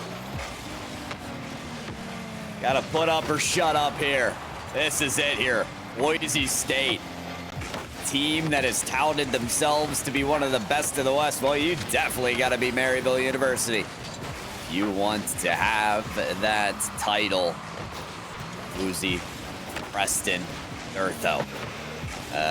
Machines on the attack, especially with passing plays like that, but the lack of the finishing factor, Relic, it leaves more to be desired. That is yet another miss in the book. Overcomplicated. That's what that was, Pyro. Overcomplicated. One pass too many. Sometimes you just gotta shoot the ball at the net and hope for the best. Because Maryville University, look at them, they're all turtled up, but they're comfortable in doing so. They're looking for the breakout. They go sideways, but a miss there. Buddy's expecting them to hit that, to be fair. I think that was a pretty egregious miss from Buddy, and that might capitalize. No, they've not. Off the crossbar. In a way, that is more unfortunate than a mistake from Boise State, but again, almost feels like they're respecting their opponents too much at this stage. Extra steps and missed shots. Boise State, keep it simple. That might be the end goal here, and that might just be the end of your tournament run. It only takes one. Relic in Maryville University, they've found it already. Such a quick turn from Knight. And again, there's some fortune to it, but because he's already in the right place, the feed from Adam means that what Knight has to do is do his bit on the mechanical sense to readjust and get the shot on target with enough power. Then you're good to go. You're in such a great place to make that shot. Boise State feels like they're taking snipes. All the spectaculars, but again, this isn't working, Boise. Get back to the basics. Oh, how about some bumps for the basics? Couple collisions there occurring. Does open the avenue, and how about it? A little bit of something that Boise State have been working for all too long. It's a lovely carry through the corner from Durtho, but then continues that run. He's either going to bump someone out the way, or he's going to get that crucial touch to slip it under the defenders who are looking up high, expecting, as we are at this point, Boise State going for some sort of aerial shot. Breakaway for Buddy, too sharp an angle for him to really be able to do much there. But good news for Boise State fans. At least they're back on level terms. They can fight from this foundation. They can fight as long as there's a fight worth getting into for. And this one most certainly is. Durtho, eyes on the target of the last goalie who couldn't even stretch to get past his power shot. But look at everyone getting involved there. Durtho with a demo far post. You've got Preston coming in with that initial challenge. And Woozy, far better placed to make something of this opportunity, has had all his teammates do the heavy lifting for him. He's just got to make it count when it matters, and he does. And we're already at halftime, and Maryville's starting to slip into a repetitive pattern. My goodness, the defense was asking many questions there of each other, looking around, but Boise State, now with that, again, it feels like there are some cosmic forces interfering with this, Pyro. Again, when the going is good. It's so tough to tell right now who even has the momentum at this point, because in Maryville University, you've let through 2 now at this game with 2 minutes remaining, but at the same time, the extent of the series has been within your grasp. You've had the control, and it only takes a flip of the switch to turn this back around. 1 goal difference here. Maryville University on the brink of success. They've got to get around Boise. Knight sees 2 players on rushing, and Woozy gets the crucial challenge. Buddy to Adam. And Buddy again won't get there. Adam has to readjust. He actually pulls out of it completely. Dirtho to Woozy. 1v1! Oh, off the post! Huge save from Adam. Registers that Savior medal with a plop. I mean, that is well earned right there for sure. Put that medal on the trophy case and get back to work. Maryville University made the save. Can you make the shot? It's bouncing in front of the net. And Preston able to clean up there. But 2 of them taken away, and Knight's still on the ball. Durtho, can they contend against this? No! Maryville, what? And the miss on the other side. What a flip-flop. What a turnaround. What a disaster class from Maryville. How to throw away a goal-scoring opportunity in 101. It's not just about not scoring, it's about completely capitulating. Oh, that's miserable from Maryville University. But it all starts with Buddy reeling. Knight does everything right. Great pass into the middle of the box, but Buddy goes too early. And then everyone else is like, uh-oh, we put everything into this. The big miss on the back line as well. So unfortunate. Adam's like, I thought we scored. Why is the ball in our half right now? We did 2 demolitions and a free pass for this shot. Come on, team. They still got a couple shots, though. Maryville University, 30 or so seconds here to conjure something. And Buddy does have a pass, but that's knocked away by Woozy. Boise State, they've got so much to work for here. You'd think they wouldn't give it up. Woozy flip reset back into the ball. Pinch there from Adam. Almost reaches Durtho on the shot. It's going to be one last attempt from Maryville. Buddy, goes straight for net. Big bully! Oh, just sneaks it in. But I mean, again, this is all the work of the teammate here. Adam chasing Preston down. Oh, you've got my money. Well, there's the money shot. 13 seconds unlucky for some Pyro, but unlucky for who? We're about to find out. Maryville University, they've got to turn the tides on these kickoff goals. Adam has the breakthrough attempt. He's got to flip up the ceiling. He leaves it for Buddy, which almost reaches the net. Preston has a save instead, and here comes the next shot. That's off the crossbar. Adam with a chance off the post. Another there from Buddy, but that's denied by Woozy. Call it there. It's over. 3 to 4 saves needed to be made by Boise, but it's all done. I am a painting. I am the scream. Oh. Good effort. Good effort, Maryville. I appreciate that. But you left your work a little too late in the day. Boise State grind 1 out, but that was not easy. Maryville were that close to equalizing and making it look like a run back of game number 1 all over again. An important time to win, though, Pyro. When you know that your opponents are on match point, you can't just throw everything at the kitchen wall and hope that it's going to stick straight out the gate. Maybe if it's last 10 seconds and you're down 1 goal, then maybe. But I love the calm and the response from Boise State. We criticized their offensive chops and their accuracy on target. Much, much improved. Yeah, it came back to bite Maryville in the butt towards the end there. Those shot chances and those last waning seconds, the crossbar, the post, the 4th defender coming out big, but it takes 4 wins here to make it to the top 2. And Boise State drawing ever so closely to that match point as well. I have to reminisce here, Relic. I cannot believe these teams were in round 1 together at the beginning of this playoff tournament. It did go to 7. Maryville did win that, and Boise State, you know, they are fighting for this redemption match. It's the quirks of the tournament in general. If you wanted a good seed, you have to turn up every week. Right. Or win 2 bracket matches in a row. Or 2 brackets in a row. That's what Drexel Dragons did. And they came in as top seeds, and they got some pretty decent results across the playoff bracket. But here we are. I'm also thinking back, reminiscing in horror at the Buddy miss that led directly to the Boise State ultimately game-winning goal. Oh, how to have a time machine, and how to have a player like Woozy who makes a clutch save at the near post, and how to have a miss at that moment. Oh, Knight's going to be kicking himself. So close there. And I am wondering, Relic, are you reminiscing there? Oh my, 3 defenders it takes to block Buddy's shot. What in the world? I don't know if I'm gonna get this out. Here we go, counterattack. Preston against Adam. No, does not win that race back to the net, but it is string across the ceiling. Kind of seems safe. I wonder if you're reminiscing or having PTSD at that point of plays like that, because those are war flashbacks right there. We're at war, though, in this game in number 5 in Maryville. They want to complete the battle, the war, all of it here and now. Listen, the call to my therapist will come in due time. Right now, I'm totally engaged by this series. Very and well. Maryville, big goal, big moment, match point, lead within a smidge over the opening minute. But it's been a close opening minute. Boise State have not looked a shade behind.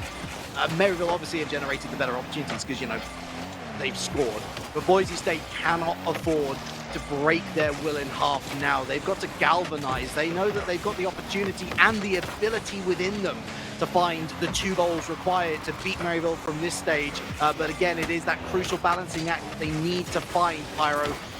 Yes, it's okay to go and score 2 goals. Just don't let your end be so open. Flawless from Buddy on the pass tonight. Flip reset. Try doesn't garner the ground that was in search of Maryville. And so a bomb to Woozy. Oh, back pass to Dirtha. Won't make it, but Preston picks it up instead. He does the carry out. And look at how slowly they change the pace of the play and how quickly the tempo can work back up again. Adam called to action. Preston with full boost. Attacks this ball as quickly as he can. Devilish on the field on tonight. Buddy called there off the backboard. Able to get the save, but now Dirtha with the midfield pass. Has it flipped up past Knight. Shot here from Woozy. He's over the ball. Leaves it for Preston, and there's the goal. One way or another. We have a producer on the back line going, whoa! And that's absolutely deserved as a reaction. Every individual from Boise State with trickery up their sleeves. The initial fake on the set on the flip reset and then actually folding it into the middle. Again, another moment where Maryville's questioning finally that dagger into the chest and almost a follow-up there. Buddy with a big save off the crossbar and away. Hitting half-time, Pyro. It's anybody's guess. Maryville, you have to be frightened. Dirtho's in a slow state. That's to the side musty flick for the bottom crossbar finish. Yeah, unbelievable. And that is after Dirtho had the little flip to get past Knight for the goal scoring opportunity of Boise earlier. Dirtho's feeling it. And they still have to make good saves. That's a wonderful work around the net there from Preston. Realized the space provided on the other side. Looking around looking for a pump, but Adam's already on the backboard, clears the way. Actually loses out on the 100. I wonder whether that was calculated because Dirtway was right behind and picked it up himself. Got resources to use, and they use them now. Gives it up to Maryville, possession-wise. Drives right back at him, Adam. Woozy. Don't just say that 3 times in a row. Right back at him, Adam. Dirtho to Preston. I get so distracted easily. And Knight moves to the sidewall. Woozy. Oh, that's a good win actually from Knight. Buys a little bit more time for Maryville. Knight's going to miss out on this one though. A wasted opportunity that one, I would imagine. Although 2 players do fall on the ball. Adam in field. This one's wide open. But Woozy gets there in a nick of time. Adam trying to do his best impression of the fake there because he had 0 boost, but was still kind of air rolling, posturing for the potential shot, leaving it for Buddy. And not good enough of an acting job. Not going to make it to Broadway with that one. Knight, though, could have made it to the finals with a shot there, but it's left more to be desired. So instead on the ball, it's passed to himself. He's there for the 50-50. Backboard pass gonna loft up here that night. Well, of course, he's prepared for star defender of Maryville University. Stretches across the midfield. Urso now, pass to the middle. Woozy there for the banger of a shot. Boise link up again. Boise State is back. Dirtho wins the race. Great drive in field. Woozy already on his bike. 1v1, and this time the defender does miss the crucial interception. Boise State, we literally said a couple minutes ago, they have the ability to turn this around, and they have done. They haven't conceded again. Ball back in their metaphorical court. The turnaround from Boise has been exceptional, but the job is so far from finished. There's so much work to do with how fast-paced this game is right now. But he does defeat Woozy on that play. It's a long clear that Durtha will try to control, but he's losing complete ground of it. Preston on the backboard clear and gets some help. That was necessary for Boise State to clear that away, but half a minute remaining. Maryville still with a chance to close this here. Relic in game 6. And the demos, the quality of the demos, Pyro, they're picking up hundreds, but they're not getting to use them. Maryville buying time in spades are Boise State. Knight that's all he can do. And everyone else is on the chase. Adam does well to pick apart the defense here. Knight 2 with an interception. Body straight for the target. Preston with the save and away. And that might just be the last gasp from Maryville here in game number 6. It is. This breathless contest continues to a 7th game. You know, the series got tied 1-1. I said, Relic, are you ready for another game 7? Because, you know, it's just where it was going. It's just where it was going. We could have made the series 3-3 from the start and just went to 1 game. But no, we had to do it this way. We thought Boise had the momentum. They won the first 2 games in the first matchup that these guys had at the beginning of the bracket. Boise came into this matchup in a sweep against Oakland University to get to the top 3, whereas Maryville didn't quite win that winners finals matchup. But momentum instead comes late, Relic, for Boise State as they take 2 of the last couple games. They've got to get 1 more to win. The atmosphere, the vibe check, as the kids would say, so different for this particular contest as opposed to the first round, because Maryville were the ones coming into game number 7 with that game 6 momentum. But actually, it's even better for Boise. They've won 2 on the bounce now. They're looking for their 3rd, but do they have the energy in the tank to be able to produce the level of performance to get that 3rd win in a row? Maryville, they're still there or thereabouts. As much as Boise have been winning these games, it's not been completely convincing. The only convincing manner in which they scored goals was when Maryville realized that, oh gosh, we've kind of given up the ghost here. We've made too many mistakes. They are literally 1 minor adjustment away from again changing the narrative. I cannot wait for this one. Oh, well, wait no longer, Relic. We're here. Game number 7. Champions Field, and almost your first goal. Buddy says, I am not allowing that first one that easily. Buddy, again, so dangerous. Big demo there on Knight. Boise State are throwing everything into this opening 30 seconds. Will they get the goal to show? Look at them, perusing on the periphery of the orange box, waiting for the next errant touch to fall into their palm of their hands. But it's a breakaway. Oh, it's incredible from Buddy. A fortuitous bounce off the beans on toast. That's the post and the crossbar, by the way. But it's a follow-up, Pyro. Sensational. Top corner ain't enough. I take the coach's words and put it into execution. Follow your shot. Bloody with the biggest save at the start of the game and a goal to kick it off on the scoreboard. 40 seconds of Boise State meant nothing in the eyes of Buddy. Durtho looking to respond quickly. Lovely from Knight. Preston gets a bit tangled with Woozy. Here he is again, quick turnaround. Preston looking for bodies, can't find any. Maryville setting up shop, but the shop is open only for Boise State to score. Adam went to check the hours on the shop, saw they were closed and straight up left. Look at this, he's leaving the net, turns around, realizes it's way too late to be on time. Boise State equalizing game 7. That's not what Maryville wanted, not at all. That was a very slender lead that lasted an even more slender amount of time. That's very dangerous indeed. Adam and Buddy do exceptionally well to throw that as far downfield as they had together. Their powers combined, the power of friendship. Is it enough to see them across this line that is drawn in the sand by Boise State? They know what they're capable of. Do Maryville?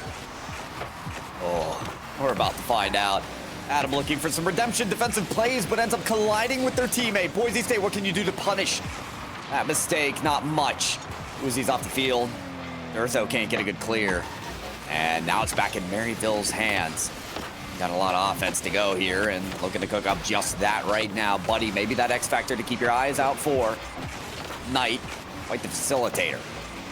Preston search of Woozy. They're gonna just miss that off the corner. Durtho, though, with a shot. Adam cuts it off immediately. Durtho finds Boost, trying to get the demolition onto Adam, but Adam perseveres. Pass there off the ceiling. And Maryville University just don't get that touch that allows for a quick shot. There's too many bodies in the way for Boise State. Maryville, he's knocking Adam. Oh, that's brilliant tonight. But again, 2 players back. Oh, target! Buddy simply too strong. The man's popping off at the best moment. Woozy, slow here on the goal line, asking for a black hole's worth of pressure to mount onto him to blockade. It's impossible. Maryville University take the lead. It's an interstellar sort of series. Who's got the stars in their eyes? Well, right now, that is firmly Buddy, and Buddy alone, waiting for a response from Boise State. The lion's share of this second half of the 5-minute period to go. And that time is quickly eroding. Again, dangerous position, but Woozy has to jump up high. Buddy intercepts, but Durtho, look at Preston lurking as well. They're looking in tandem, but a feels bad backflip gives Maryville the opportunity. It's not a quick break, it's not a long break.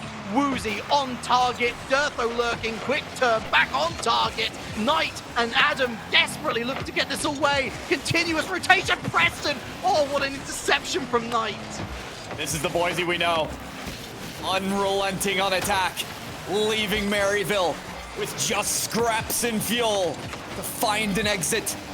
And it's so difficult to locate. They don't have the radar for it. They don't have the fuel to man the systems to get out, but maybe, just maybe, one bomb from Knight will allow them to breathe. Woozy contests it, and it's a high touch for Adam that Preston is well prepared to take care of. And Woozy and Preston both hounding around this ball, but it's Durtho to come up with it. Hard off the backboard, but a bigger clear for Maryville. Stretching down to that final minute relic of the final game of the series to solidify a top 2 for our Rally Cry Collegiate Series. It's Maryville with the lead. It's Maryville to hold the reins. Yeah, so, I mean, it's a back pass, I guess. Woozy infield. The transition has been the big difference for Maryville. It's the Doncic difference. They find that middle man, but there is no man at the back. Completely obliterated. Durtho tie things up. Adam on the first goal of Boise State peeled off the play for the opening. This time, there's no Adam to be seen. Eliminated, eviscerated for Boise State on the comeback. Oh, hold on to those hats, everybody, because Boise State's just getting started. It's Durtho at it again. Durtho!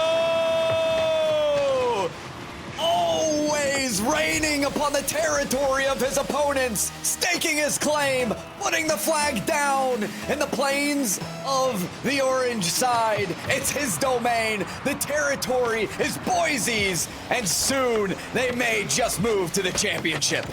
We're back to the theater. The movie is Dune. The sand is slipping through the fingers of Maryville, much like the win that they thought that they might have.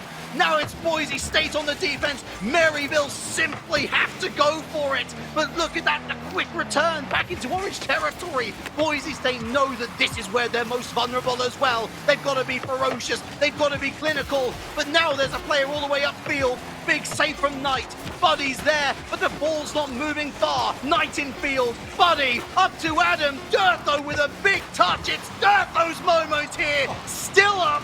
Adam with a demo, Knight to Buddy, but look at that, another interception, it's Woozy, and now Durtho to spike it, he does! It's Boise State in the grand finals!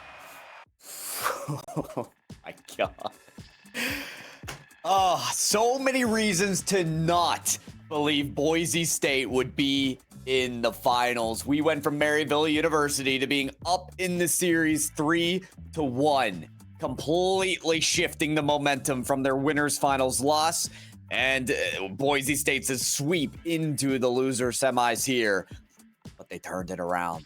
They did what many thought to be impossible. One game after the other, a deficit in game 7 to work back at, and then a final goal of Woozy to Durtho for the ultimate combo. Relic, Boise, they get it done.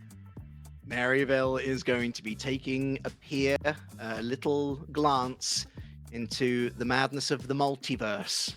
That what if Game 7? What if they had played that Game 7? What if they had beaten Oklahoma Christian? They would find themselves a significant amount of moolah, the better, but it's not to say that their performance was not admirable. Quite the opposite. It was incredible. They crafted for themselves a brilliant lead in the series. Again, we're talking contextually here, not just brilliant in terms of, oh, they're winning by 2 games, but this is Boise State we're talking about.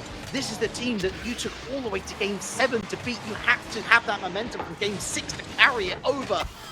But this time around, Boise State, they had a longer run at Pyro, and they took that run up, and they nailed the landing. Stuck it, and every judge put up a 10 for those last 3 games, battling back at every moment. All the kickoff goals. I almost forgot. I almost forgot those kickoff goals. So many that eventually were cleaned up on by Maryville. There were a lot of adjustments that had to be made from Maryville that most certainly were. But he was a nuisance again and again and again. You see him there creating havoc on the goal line. Saw him earlier on 2v1 plays, on bump plays, on 1v1s where he takes the low 50 or dunks their opponent. In the end, it just fell short. You know, Knight had some brilliant plays early on. Adam, always influential. It's why, as we saw that series go on, if there was ever a search for a demo from Boise State, they were looking, they were seeking out Adam.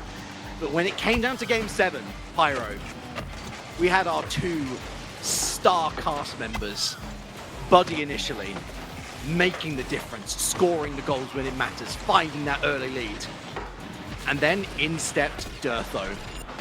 During a series where Boise State, tough middle act, we'll put it kindly, couldn't shoot a shot on target to save their lives, Durtho steps up in such a big way. Again, we're not discrediting his teammates here, but you need that one person on the end of those opportunities, and Durtho was that man today. Yeah, so far today, Boise, I mean, what they've capitalized on are these team plays. That's a lot of why Woozy ended up being a complete stat patter in the collegiate series of just like unbelievable performances. But yeah, in this series, if there's a clutch player to give a medal to, it's got to be Durtho. Some of the plays he was making, and he is so fearless as well in the type of gameplay that he does. Always unafraid to be on your opponent's backboard, stealing your boost, and then boom, there comes the redirect. There was that flip. Oh, that set up that Woozy Preston play. And he doesn't even get credited for a play like that. But the beat on Knight, that was completely unexpected. That's the reason you see a goal like that. You know, can't even remember what game we were in. There were so many goals. Like, it's all gone through like a blur. But that, of course, was one of the wins that saw Boise on their way. Here's Buddy. This is game number 7, where they get that opener. But then we have that tie game scenario. Durtho on target. It seems so simple, doesn't it? And then Woozy, we see Buddy with that 2-1 lead. They bring it back with the big demo from Preston. That's a difficult shot. That's a really difficult shot for Durtho. But again, the turnaround, the big pressure at the back, the 3-2 victory. It all lined up. 15 goals to 12.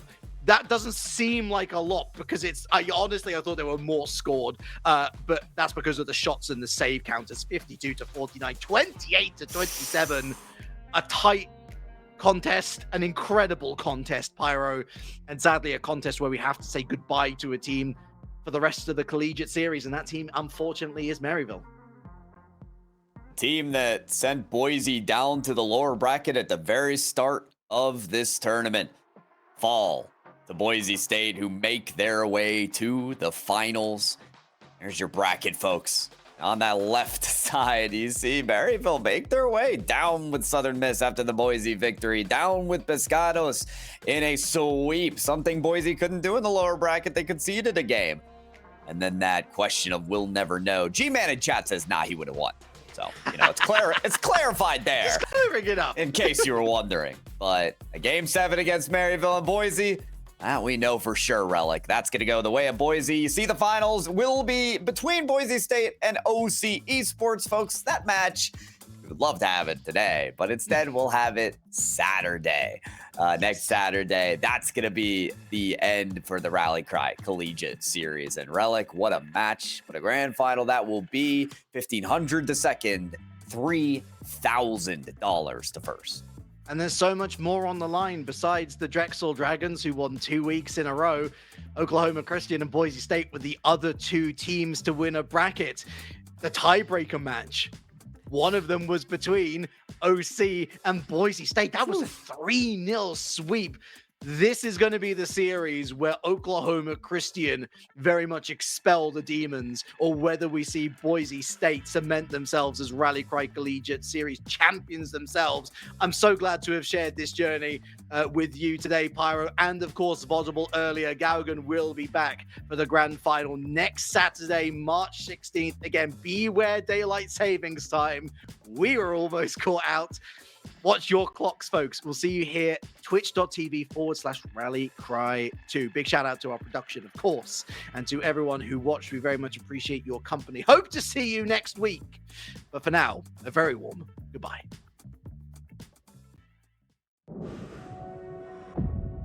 We get how uncertain the future is. We've come of age in a complex world, face to face with problems we didn't create. So what's gonna happen next?